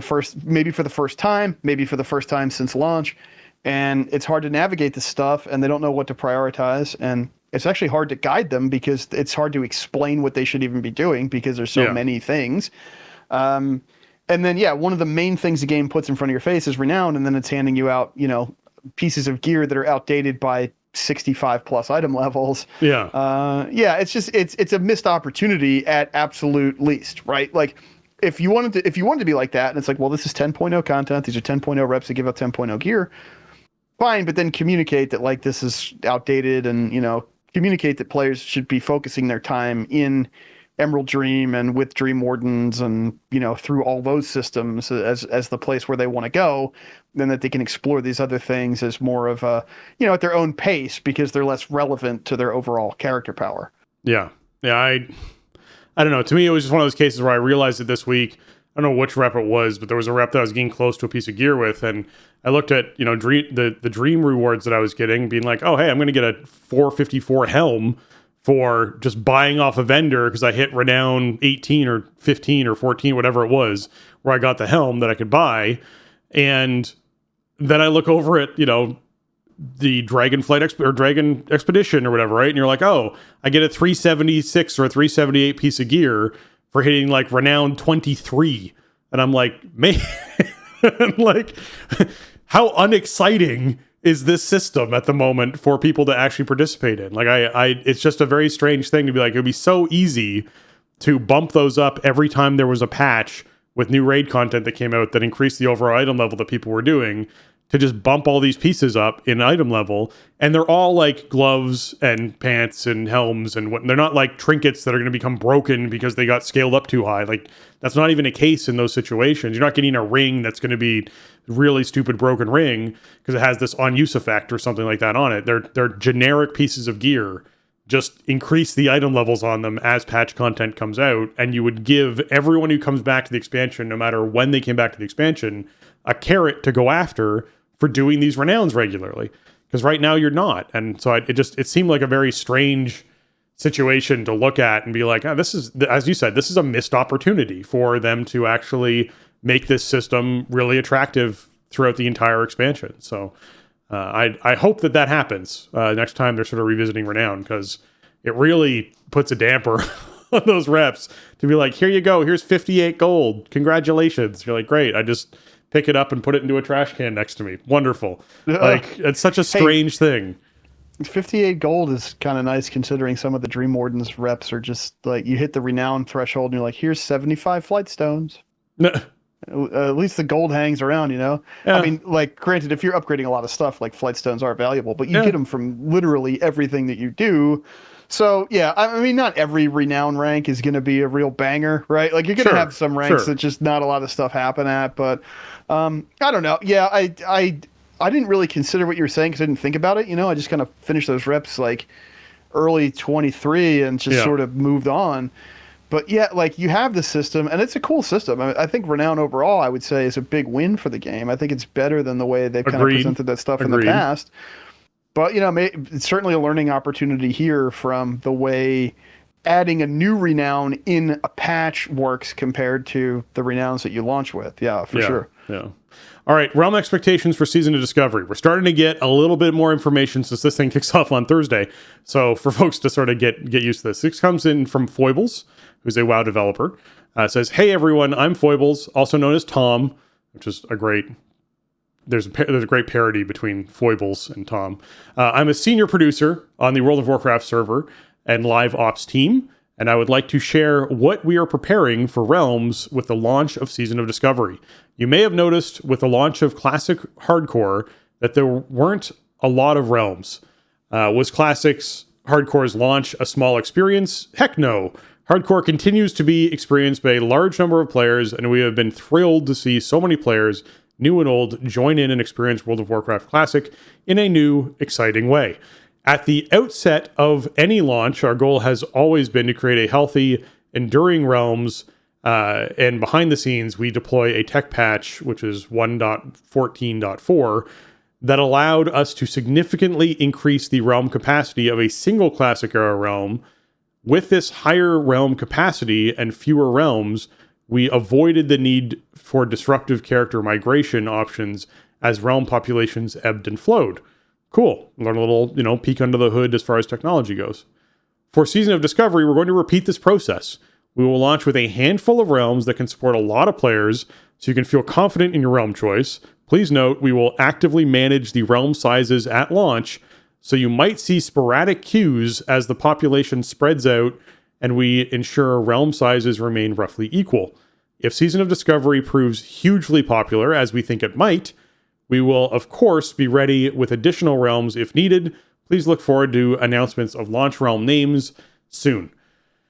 Another topic that comes up each time we talk about realms in faction balance on PvP realms, we've received a lot of feedback on since 2019. We hear you.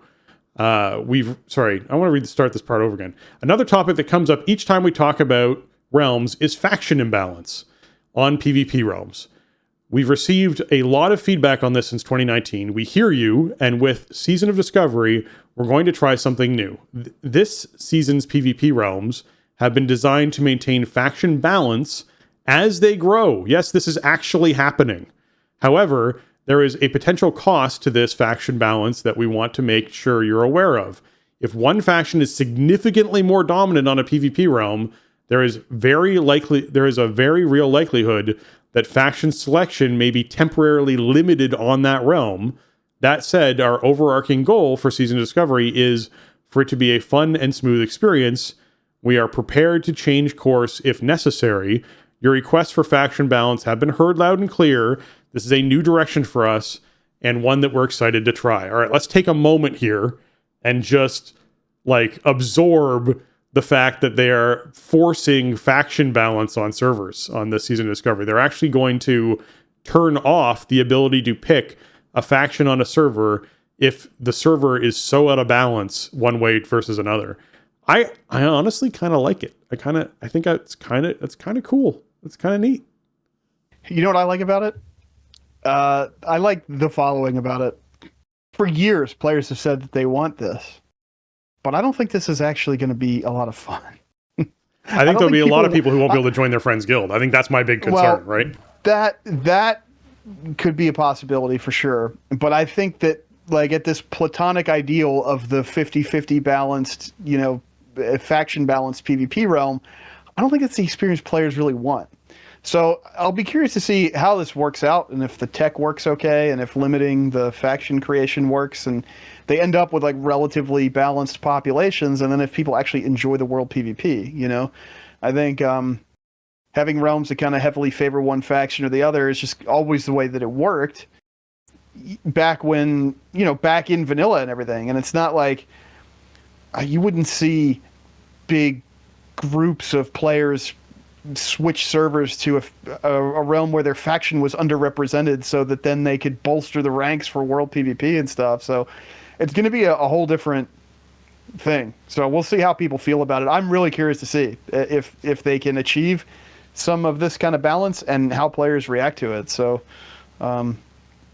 it's interesting for sure. I did not see this coming. The discussion about like we kind of got some discussion about at BlizzCon about classic realm size and what they were able to do with hardcore realms, right? And why there were so few of them, but the experience was smooth because the tech was just so much better that they could have much bigger realms. That's awesome. I love to hear that. I like the idea of holding the realms, close to the vest, the realm names and types and everything. But some of that stuff has been, data mined, or I don't know if it's on like a PTR clan or something. Wowhead was able to grab some stuff today that has not been made public, but it's all placeholder. All the realms are named a realm. So it's not like what they're going to launch as. We are about, 48 hours? We're a little bit more than 48 hours away from these realms launching, and we don't know names yet, and we don't know what the split is going to be with the types and everything. Yeah. And I think it's a good thing. How much lead time do you really need to decide with your social group which realm you're going to play on? Oh, like 30 Maybe minutes. A couple hours. I mean, like Discord exists, right? All these tools exist to keep us connected to each other. Just text your buddies, DM them, whatever. Hey, we're all playing here, versus, what we saw with Classic launch, when Vanilla Classic launched in 19, of, your big streamers and these other movers and shakers who decide that, okay, this is the realm. Everybody who matters is playing on this realm. All these other realms are incorrect. So you just roll here, and then we're gonna make this the good realm, right? Yeah. And that happened with a couple realms and a couple regions at Vanilla launch, and I think you obviously don't want that to happen with Season Discovery, but also you're not going to have as many realms. So the potential for that sort of mega realm versus dead realm parity is probably lower to begin with. But I like it. I mean, I'm really interested in playing Season Discovery. I don't know how I'm going to find time, but I'll make time, I guess. I'm excited for the content, and some friends of mine who've been out for a really long time are excited because it's approachable. That progressive level cap and leveling to 25 and then getting to do endgame is very attractive to people. So I think having people be able to play together without a lot of barriers is going to be important for this season. The PvP thing kind of plays against that, but I think, there's a lot of players who know they don't want to be on a PvP realm for any kind of vanilla WoW, and so we'll let the PvP players do their thing and go from there. And I think the way they're doing it is smart. Some people have not been real happy about this from reactions I've seen and stuff about like we're 2 days away and we don't have realm names yet. Like, I don't think we need them, and I think it's better to just have people make a snap decision as to which realm they're going to and let the communities form up that way than have this like meta, Yeah. Like, oh, we're going to do tier rankings for which, Season Discovery server you're supposed to be on, and everybody's making like YouTube videos or so. I'm exaggerating a bit, but that would happen if we had these realm names a month in advance. That's the way it would be. There'd be some tool out there to show you like which streamer was playing on which realm. There'd be a website, sure, yeah. Yeah, like all that stuff would be out there, and this way, servers are going up in the afternoon on Thursday, and yeah, you just huddle up with your friends, decide where you're going, and make a tune, and off you go, and then see where it lands. So, yeah. I mean, it's gonna be a lot fewer realms than they had with Vanilla Classic launch. So that's another piece of the puzzle for sure. But I think the way they've been going about it is smart. It doesn't really bother me. I'll play. I know like ZTH is going to have a presence somewhere in there, and then once we get the names and they figure out, where we all want to go, then we'll go there, and Yeah. it'll be really cool. So I'm happy about it. I think the way they did it is cool, and I'm really interested to see how people feel about the faction balanced realms. Yeah. All right. So I'll finish this off here. Again, this feature will only be turned on for Season of Discovery PvP realms. You will always be able to roll either faction as you wish on PvE realms. We encourage everyone who isn't committed to the challenges and difficulties of PvP to consider a non-PvP realm for Season of Discovery. As an old WoW veteran myself, I can tell you playing on a balanced faction PvP realm can be a double-edged sword. There are awesome and fun challenges that await, but also the potential for hindrances that you might not expect. Your favorite farming spots might be a bit more spicy than they used to be. We think this Season of Discovery is going to be a lot of fun, and these changes will help ensure that everyone enjoys a great experience all season long, and we're excited and looking forward to adding some extra seasoning to Season of Discovery PvP realms. We're being intentionally vague here, which I understand is frustrating, but as much as I want to dive into details, as a engineering producer, this hurts. We really don't want everyone to try and metagame this. By balance, we mean in a perfect world, we're shooting for 50-50 faction split, but no matter which way we choose to try and enforce faction balance, there's room for those values to change based off player behavior. Overall, we want you to feel very confident that if you roll PvP this season, you will be on some of the most balanced PvP realms in Classic's history. I'd also like to point out that he spelled behavior with O-U-R, which means that this person is either British or Canadian, which I appreciate. I think he's British. There you go. I think he said in some tweet somewhere. But yeah, there was a bunch of stuff on Twitter this week about, I think that prompted this post and everything like that. So, yeah. Some suggestion of RP, PvP realms, which sounds really out of control for Season of Discovery. Yeah. All right, Season Discovery launch times. This is from Kyvax. 1 p.m. Pacific time is when this kicks off, and they actually show you the sort of wealth of time that this could potentially be launch times for everyone. So Hawaii is 11 a.m., and Sydney, Australia is 8 a.m. But it's 8 a.m. the next day. It's December 1st, so this launches at 1 p.m. Pacific time on November 30th. You can sort of do your time switch for wherever you are. But if you're in Brisbane, then it's 7 a.m. If you're in Newfoundland, it's 5:30 p.m. So it really just depends on where you're at. But yeah, it's coming out Thursday or Friday, depending on which time zone you are a part of. Okay, Jason, we have arrived at Boss Guides. We are going to do the first 2 bosses of the raid. LFR did some weird things with doing bosses 1, 2, 7 in the first wing, which I pointed out in the first week, which I thought was weird, but also cool that they did 2 tier set bosses in the first wing of LFR. Really trying to make sure those pieces get out there. So we're going to talk about Gnarlroot, and we're going to talk about Igira, the second boss of the Igira, the Cruel, the second boss in there. So let's kick it off. I guess I'll read the spiel first. Once a devoted protector of the Emerald Dream, this formerly majestic ancient has been ravaged by flame and now seeks to destroy. Yeah, a little Metallica reference there with Seek and Destroy. All right, Jason, what are we looking at room-wise for Gnarlroot? So Gnarlroot, you fight in a big circular room. The room is actually like huge, and it's pretty round. There's not really much terrain to deal with. I would recommend, at least to start, to pull him to one side, because he shoots out lashers and stuff, and you want to kind of cut down where they can go. Otherwise, you got the group potentially running way away from each other. So for positioning, like I would say, pull them off to one side and just kind of set up there. But then once stuff starts landing on the ground, like once the lashers are out, then you can move them into, more into the middle or, somewhere away from bad stuff on the ground. It's a little tricky because it seems like, well, if he's just going to shoot stuff everywhere, let's just fight him in the middle. But then stuff is literally everywhere. So going to the side, you can cut the angle down a bit, and then it makes it easier for people to get to it. I guess we'll start with what he does to the tank. Yep, tanks always first. The tank mechanic is called Dreadfire Barrage, and he shoots missiles at his aggro target. It's like a channeled thing, so it's like a 2-second channel, and he shoots like 5 missiles or something. I don't know exactly how many, but each hit deals physical damage and Shadow Flame damage, and you also get a debuff that makes you take increased Shadow Flame damage per each impact. So the last one is going to hit a lot harder than the first one did. It's a 16% stacking debuff per hit. So, use a cooldown or at least have something lined up for the end of the channel. And then tank swap once it completes. It's some like boss mods and stuff will kind of start chirping at you like every time this cast goes off, which is not, each missile from the channel basically, and that can get real confusing. Then you have both tanks debuffed, and the tank is debuffed for a long time. So just load up something for this cast and then switch.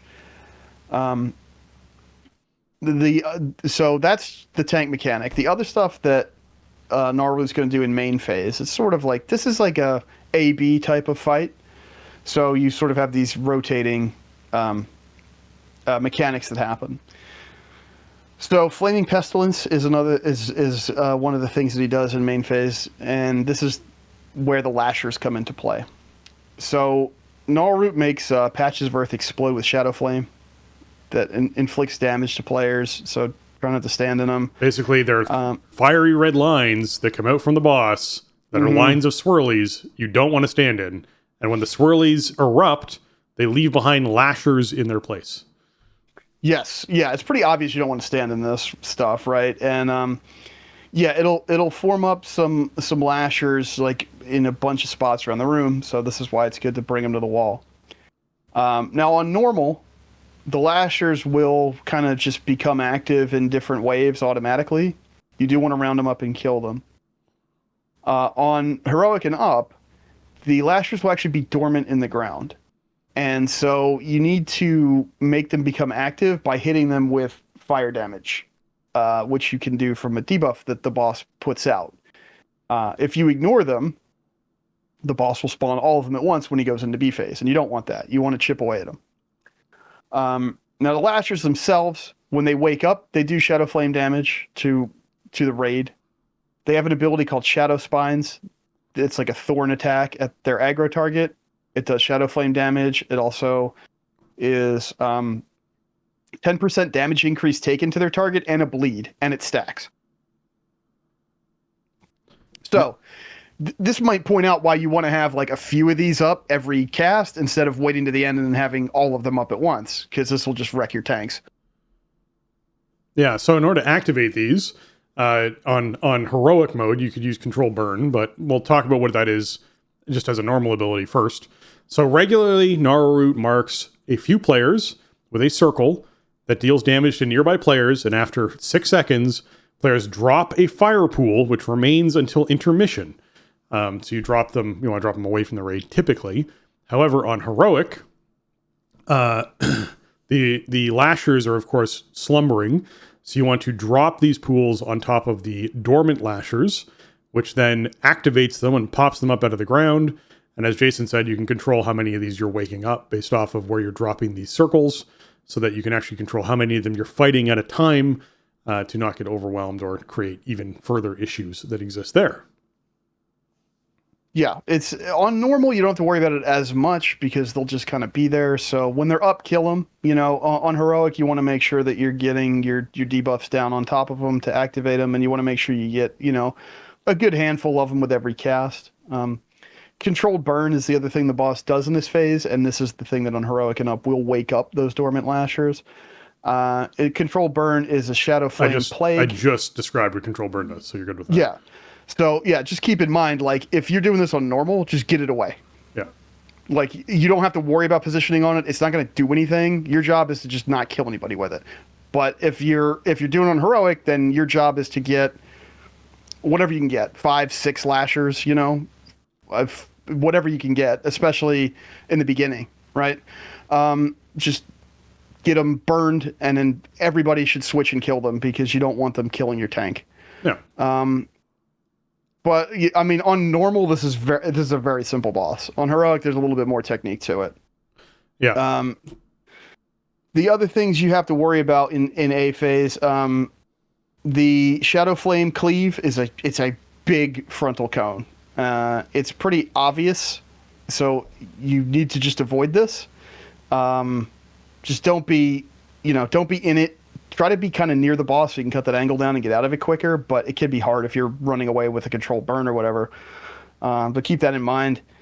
And he does a thing called Tortured Scream, which is I don't think there's any counterplay to this really except healing through it. No, it's just raid-wide burst damage. Yeah, it's just a big nuke, and then it also leaves a dot. So just be mindful of that. If you're a healer, when Tortured Scream's coming in, have something loaded up. If you're low and you have some kind of personal or something, I mean, again, this is not a really punishing or dangerous fight, but try to have something, so you don't die to that. Yeah. So now the B phase, the intermission, right, is what we're going to move into. Yeah. It's like an intermission. It's a bit of a weird. It's weird. It's like an intermission and a B phase kind of rolled into one. It happens on a timer. I think he's got a energy bar, and when the energy bar gets full, it's about like 90 seconds or so. Then he's gonna cast Doom Cultivation, and that's how it's time to, to switch into the next phase. He moves to the middle of the room. He spawns a whole bunch of roots that go out in different directions from him. That is the intermission. It's a very clear signal as to what's happening. Yeah, you're gonna know, right? Because he's gonna, like you said, he's gonna move to the middle. The room is gonna change with the Doom roots. So, and also he's gonna stop taking damage. Yes. So if you watch your damage numbers go down, then that's why, right? So, yeah, Doom Cultivation does a bunch of different things, sort of simultaneously or interconnectedly. The Doom roots are going to come out. He's going to get a buff where he takes 99% reduced damage. He pulses Shadow Flame damage repeatedly, and also he spawns a puddle of toxic loam underneath him, which means you can't stand within 6 yards of him. Yeah. The only way to get this to stop is to destroy all the Doom roots, and the only way to destroy all the Doom roots is to set them on fire. Yeah. So the Doom roots come out in like 4 different directions, and they branch off into a bunch of little segments. When they are spawning, they will actually do damage and knock you away if you're like in the spot where they spawn. So just back up, keep moving, give them some room. Once you see kind of the direction it's going in, if you move out to the side, then you can usually be safe. Now, Searing Bramble will also be cast, which is like flaming chunks of bramble flying off of Gnarlroot. You'll see the impact location, and you want to soak these, because when you soak them, you become Ember Charred. You basically are catching a giant ball of fire from the sky that lights you on fire, and you run screaming into the roots to light all of them on fire. That's really what it is. Yeah, that's pretty much the effect here. Now, on normal mode, you don't have to do anything to get. You just are on fire and you just run into the roots. Yeah. I think you do still have the Searing Brambles that need to be soaked, because otherwise it does like raid damage. But you don't have to worry about it in terms of loading up your fire debuff to set the roots on fire. Yeah. If you're learning this fight on normal, just run into the roots and burn them all up. For heroic, people want to make sure that they're participating. Make sure you're soaking the Searing Brambles and getting your Ember Charred debuff, and then using that to burn up the roots. So do that. The faster you do it, the faster you get out of this phase. And that's really good, because you're taking raid-wide damage. Yeah. Just remember not to run underneath Gnarlroot. It does, like, I think on normal mode, it does like 500 plus K per tick if you're within 6 yards of him, and it slows you 80%, and it stacks. So you'll be dead in about 2 or 3 ticks tops if you run underneath of him. Don't do that. Yeah, no, Toxic Loam, very bad. Very, very bad. Yeah, stay far away from him while the roots are up. Yeah. But once that last root burns up, he gains Uprooted Agony, which makes him take double damage. He also pulses Shadow Flame damage every second for 20 seconds, but he's taking double damage for 20 seconds. So this is a good time to Hero, Lust, Time Warp, whatever the Evoker thing is called, and light him up. It's a great burst window. Now, after he does this, he's going to gain Rising Mania, which is I believe it's a permanent 10% damage increase, and it stacks. Yep, correct. So Now he goes back into A phase, and you just kind of repeat that whole process with the flaming pestilence with the lashers and with the controlled burn and the cleave cone. And it's going to be a little bit harder because he's doing 10% more damage, but he's also going to be way more percent dead. And you might, at that point, you might be able to kill him before he even goes back into B phase. And if not, then he's going to be really dead by the end of second B phase, right? So that's pretty much it. I mean, this is a pretty straightforward fight. I think the mechanics read pretty well. It doesn't really ask a whole lot of you in terms of execution. I would say, if you're looking at the fight for the first time or just you want to get a feel for it, the big stuff to keep in mind is if you're on heroic, using control burn properly to make sure that you get enough lashers out to keep them under control. And if you're on normal, just getting away from the group with your controlled burn. Yeah, it's an interesting fight, right? Because most people are killing this fight in 4 to 5 minutes when they're doing it as a group on heroic. It's not a super long fight. You could be killing it a little bit faster or a little bit slower than that if it's your first time seeing it. Maybe it's a 6-minute fight for you. In those situations, hanging on to heroism till not the first time you see roots, but the second time you get the uprooted agony is actually a better way to go if you think your team's going to live that long. Obviously, if you lose a DPS between, the start of the fight and you're down players, it's probably better to use heroism earlier. But ideally, you're using it during the second uprooted agony, during the second uprooted agony when he has the debuff for the 100% increase, because then he also takes the 10% additional on top of that. So you can actually just absolutely destroy the boss in that period of time, because you're not just doing 100% increased damage, you're doing 110% increased damage during that window. It's actually probably 120 because it stacks. So just keep that in mind.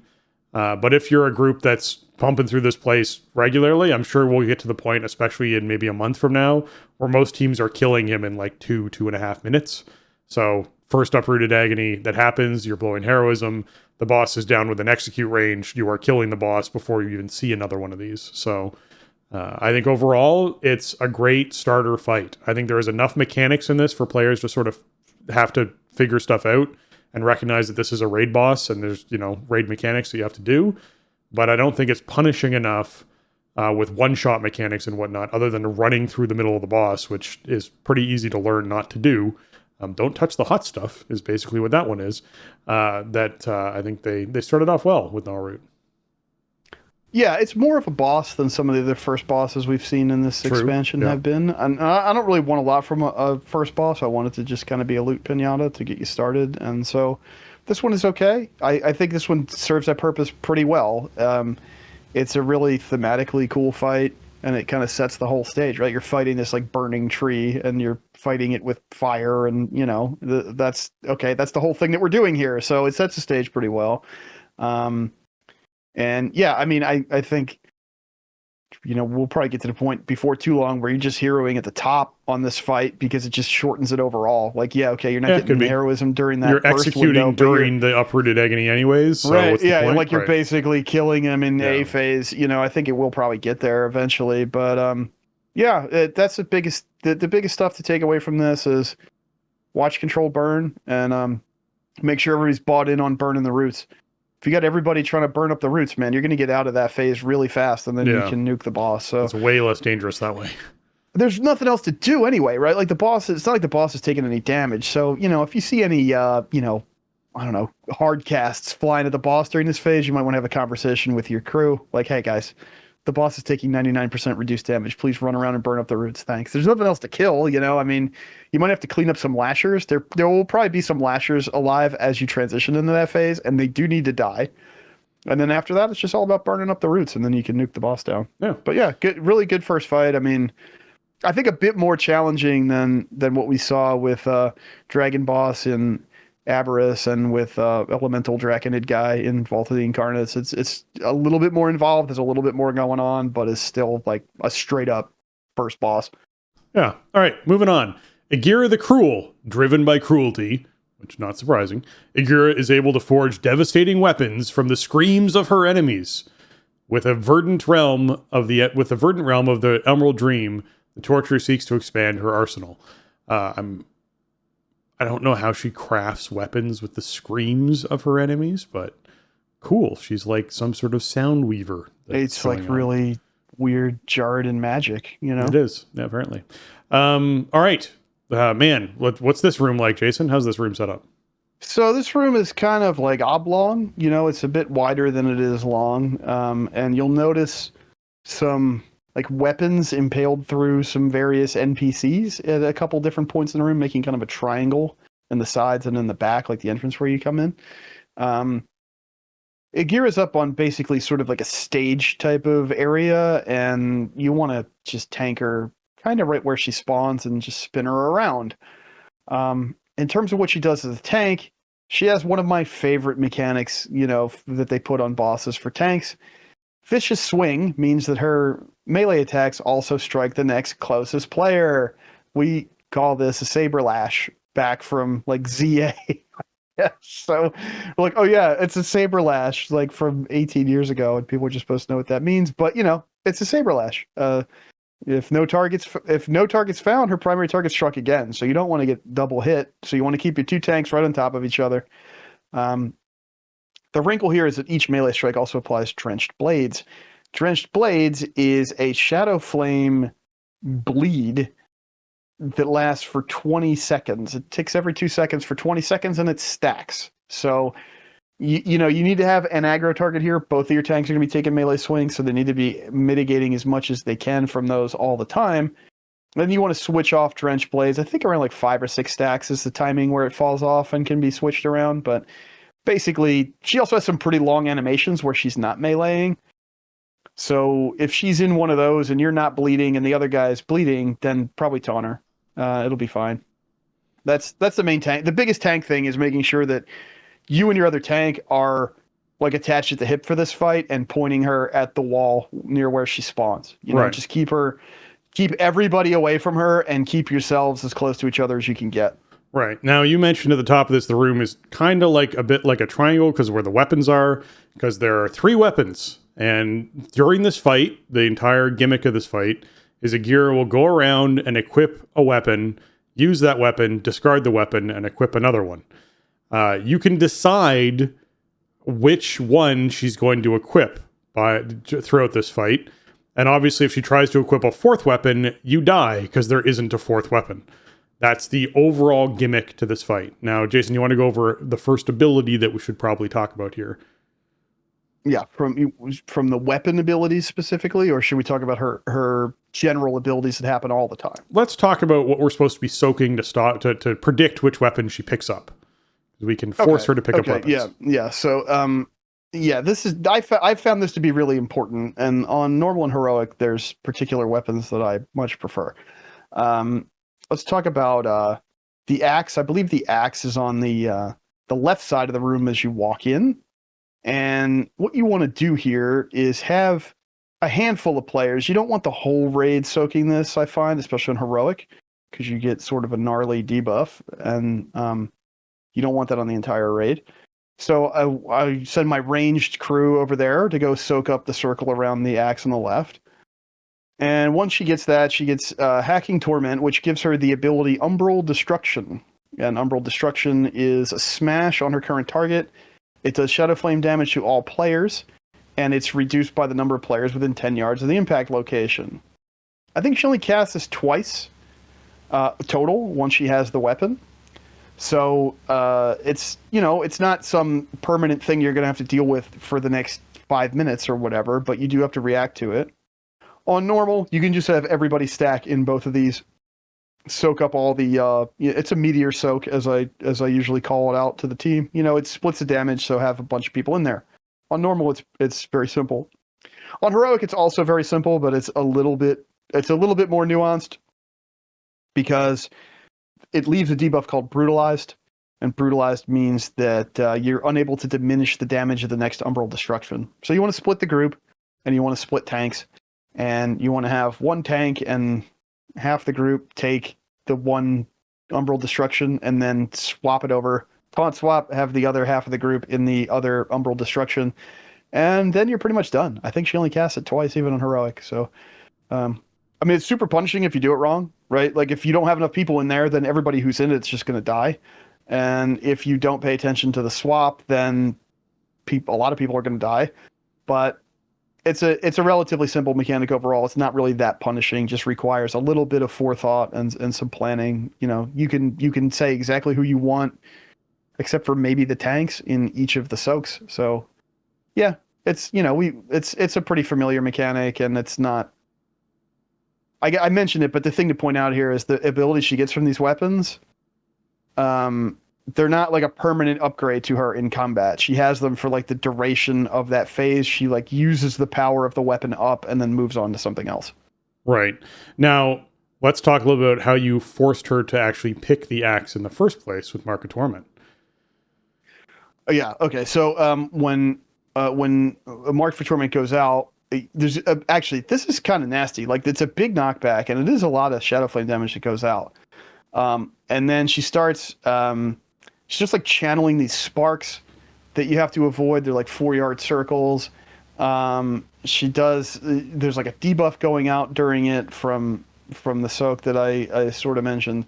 And you'll see circles that get diminished in size around each of these weapons. And, you know, once they get all the way shrunk down, then that's where she's going to go to get the weapon. So you want everybody who's soaking, and again, you want like a small cadre of your raid soaking. You don't want everybody doing it because of flesh mortification. So yeah, you want them to all go to the same weapon and soak it up as fast as possible to, stop that channel. Yeah, and whatever weapon you soak is the weapon that is selected for her to use next. So you're saying top of the fight, your team prefers to go left, soak the axe first, so that she selects the axe during this. Yeah, I like that for normal and heroic, because it keeps her in one spot, and it's relatively low burden of execution. Right? It's an easy mechanic to deal with, and she stays put the whole time. You just park her right where you want to tank her, and everybody can just sit there and nuke her, and then you do your little soak, and that's about it. Which weapon should you soak next? So the weapon I like to soak next is in the back. There's a sword by where the raid enters the room. She gains Slicing Torment from this, and then she starts doing this attack called Smashing Viscera. It's a leap attack. She's going to pick a player's location, and she's going to leap there. It does Shadow Flame damage in an 8-yard impact and knocks you back.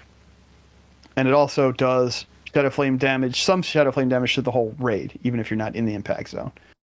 On heroic and up, this is also coupled with devastation, which means when she lands from that leap, it's going to do waves of, like, radiating waves of damage out from it that you have to dodge.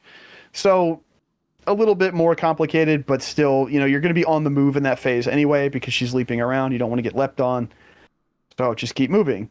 She does that. She does like 2 leaps back to back and then resets, and I think she does the whole thing twice. So just be aware of that. Once she has that soaked up, that she's going to be leaping around. So be ready to move. Be ready to, reposition with movement abilities or whatever if necessary, because, it is kind of hectic with the amount of stuff moving around the room at that point, especially on heroic. And one of the things to be aware of here is the positioning with the boss, because the boss is going to be moving around by herself. The tanks are not going to be moving her. You do have Vicious Swing. So tanks need to make sure that they're not sort of drifting apart too far from each other as they're repositioning around these mechanics. And especially like melee DPS, if you're up in that stack, you don't want to go hang out with a tank. You want to go out more towards like the middle of the room if it's safe, or out to the sides, so that you are not going to end up catching a melee once she resets. The timing can be a little tricky on that. I mean, again, it's easy to plan around, but in the heat of the moment, if you step towards the tank by mistake, then you might end up, getting smacked with a melee swing, and you don't really want that. So that's the other little wrinkle there with this one. This plays off, I think, that Saberlash mechanic a lot more than the Umbral Destruction does. Yeah, now this leaves, and I know why you leave this to last, the daggers as the last thing with their Heartstopper ability. That puts a circle around the majority of the raid. You each get your own 8-yard circle, and you all gotta spread out. And the moment there's basically a healing absorb on you, and the moment that healing absorb is healed fully, the circle erupts and launches orbs in every direction that you have to dodge. So how do you guys deal with this best, Jason? Oh, and one last thing. If you don't heal up the people who have the circles on them, they explode and do massive raid-wide damage. So you have to heal them up and make sure all the circles go away. Yeah, it's not like a suggestion. Yeah. We deal with this by killing the boss before she ever needs to soak a third weapon. Yeah, right. We haven't run into her needing to soak a third weapon on either normal or heroic, which is not like a flex. I mean, this is low difficulty stuff. And I think, if you hero at the top and you can, you have your whole raid alive, she doesn't have any like burst windows where she takes extra damage. So do what you can. Like the animations and stuff when she's channeling her abilities and like soaking up these weapons, they're very long. You have like 5 or 6 minutes before she's going to go for that third weapon. So that's my advice, is just kill her before it happens if you possibly can. We actually have not killed her with stoking the Heartstopper knife on purpose so far. We just don't even bother. And I think that's kind of the way it's designed on the lower difficulties, is just you should be able to put her down before you have to have that weapon that you don't really want. But, if for some reason it is your weapon of choice, or, you have to deal with it because of throughput, then you have to make sure that healers are ready to go when Heartstopper goes out. Make sure that people are getting healed up. Yeah, it's like a 600,000 bubble on everybody that has to get healed off. So it is like healing cooldown time to try and pop this thing on everyone that needs to be popped on. You'll probably want the boss against a wall, because that way you have the least amount of exposure to the orbs that are happening. Healers don't want to be setting up too much healing ahead of time, because you want to give people enough time to spread out. So obviously druids throwing up pots and stuff is fine, but you don't want like a huge amount of healing cooldowns immediately popping the moment this ability goes out, because then everyone just explodes in the middle of the raid and kills everybody. So you have to give people time to spread, and then you have to heal them all off. However, you only have 15 seconds to do this. So people need to move immediately away to be able to get these things spread out enough to be able to pop them and make this actually a viable thing for you to do as a mechanic. So overall, it is not a fun thing to try and deal with. And as Jason said, if you can just skip it, that's probably your best bet. On heroic mode, players actually send out 2 waves of orbs. It's not just one.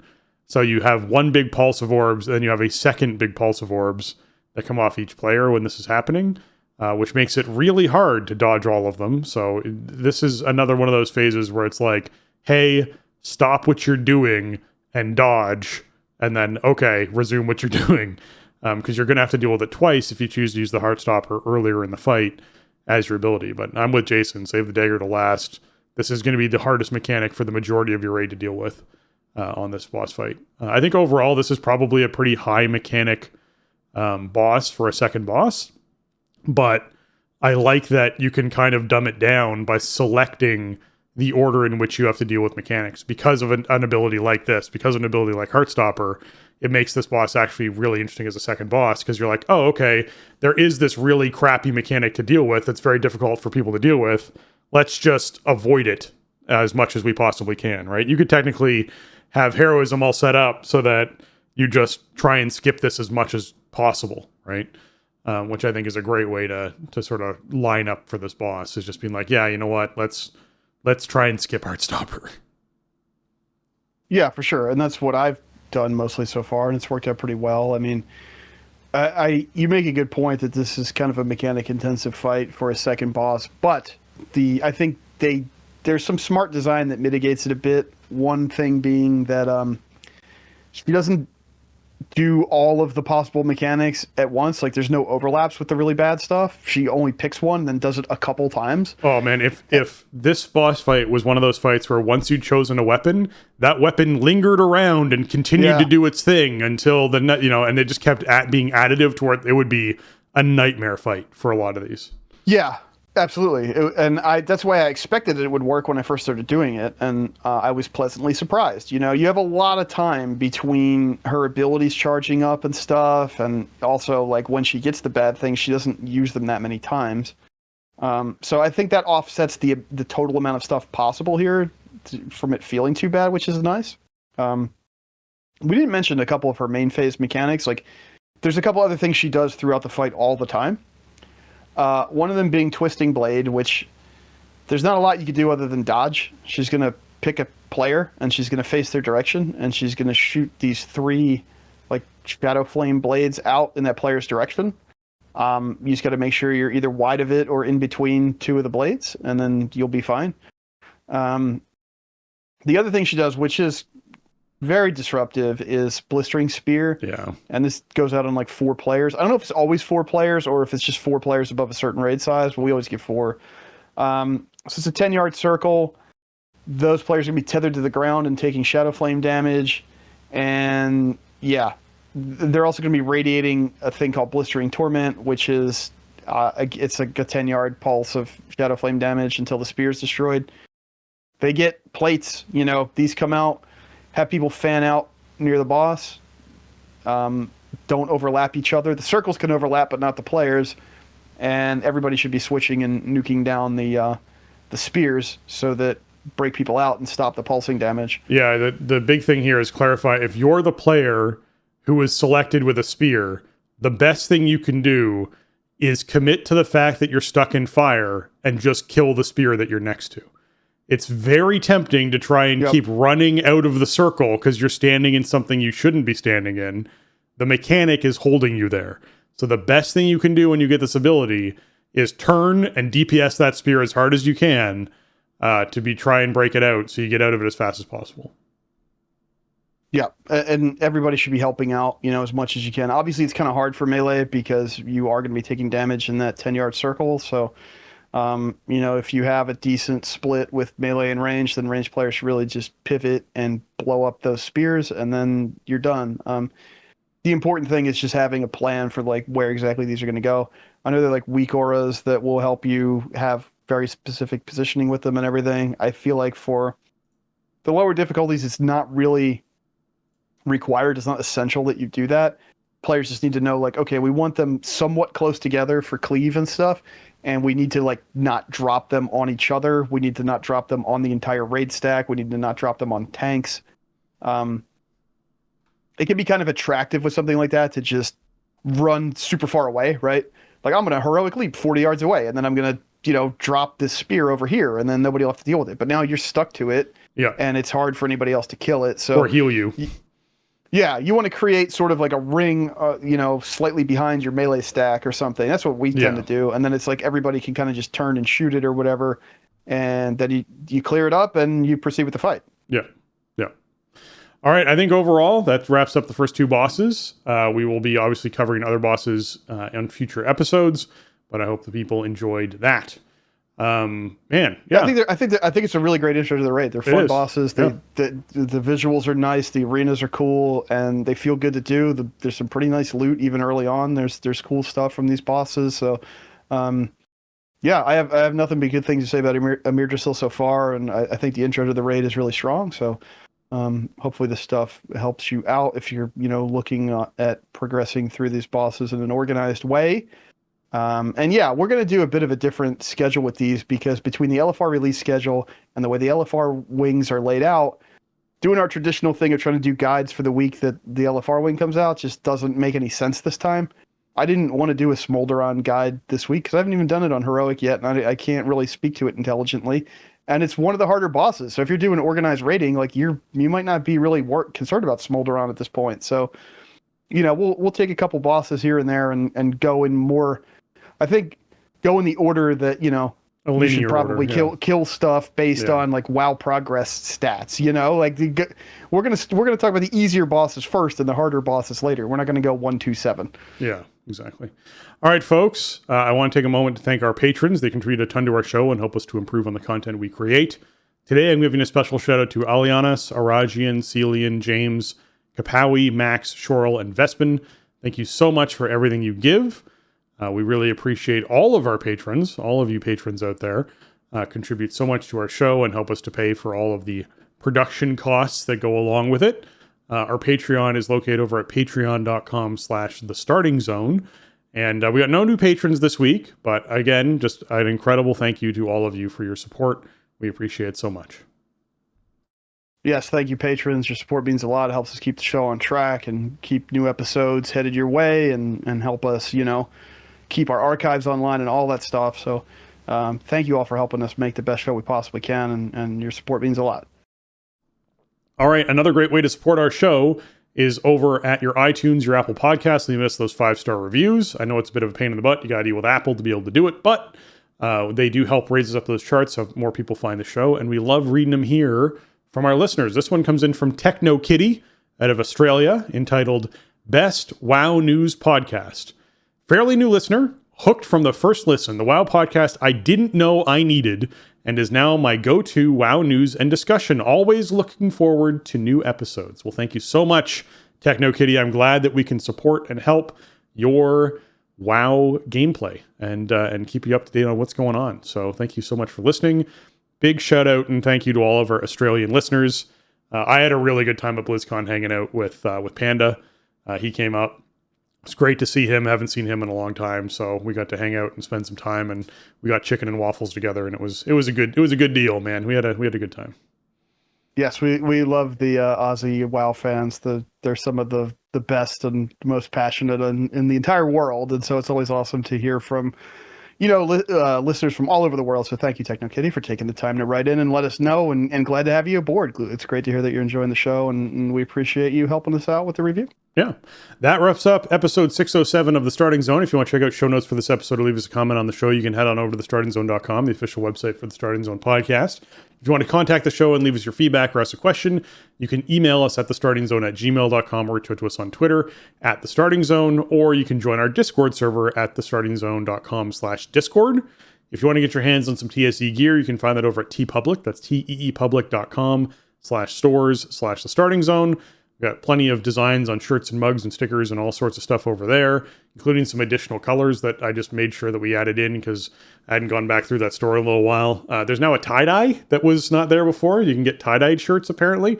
So yeah, there's a lot of fun stuff over there if you're looking for things. And there was big sales happening all through Black Friday and Cyber Monday. I know someone picked up some shirts during that, so appreciate you. I'll certainly be buying some stuff next year for BlizzCon. If that's happening and if we're going and if all that's, right, I'll certainly be stocking back up on some more TSZ swag before I head down. Jason, where can folks find you on the internet? Best place to find me, as always, is over on Twitter. You can find me over there at Shieldwald. And you can also find me streaming WoW over on twitch.tv/Shieldwald and sometimes on youtube.com/Shieldwald. Streaming Amir Drasil and normal reclears and heroic prog and season 3 keystones and everything else. Stream has been kind of intermittent, but it's been working okay the last few sessions. We'll see what happens tonight. It's usually Tuesdays, Wednesdays, and Sundays at 7:30 Eastern. So come say hi, and maybe, who knows, maybe we'll squeeze in some Season of Discovery this week, possibly. Yeah, Thursday Season Discovery is certainly on my radar. I know there's a bunch of people that were talking about potentially hopping in, including Josh Devilor. Might be someone who I actually pop in with. We'll find out. Anyways. If you're trying to find me, you can find me on Twitter at Spencer_Downey, over on Twitch at twitch.tv/SpencerHD, or on YouTube at youtube.com/@SpencerHD. And with that, for myself and Jason, we want to say thanks for listening and jobs done.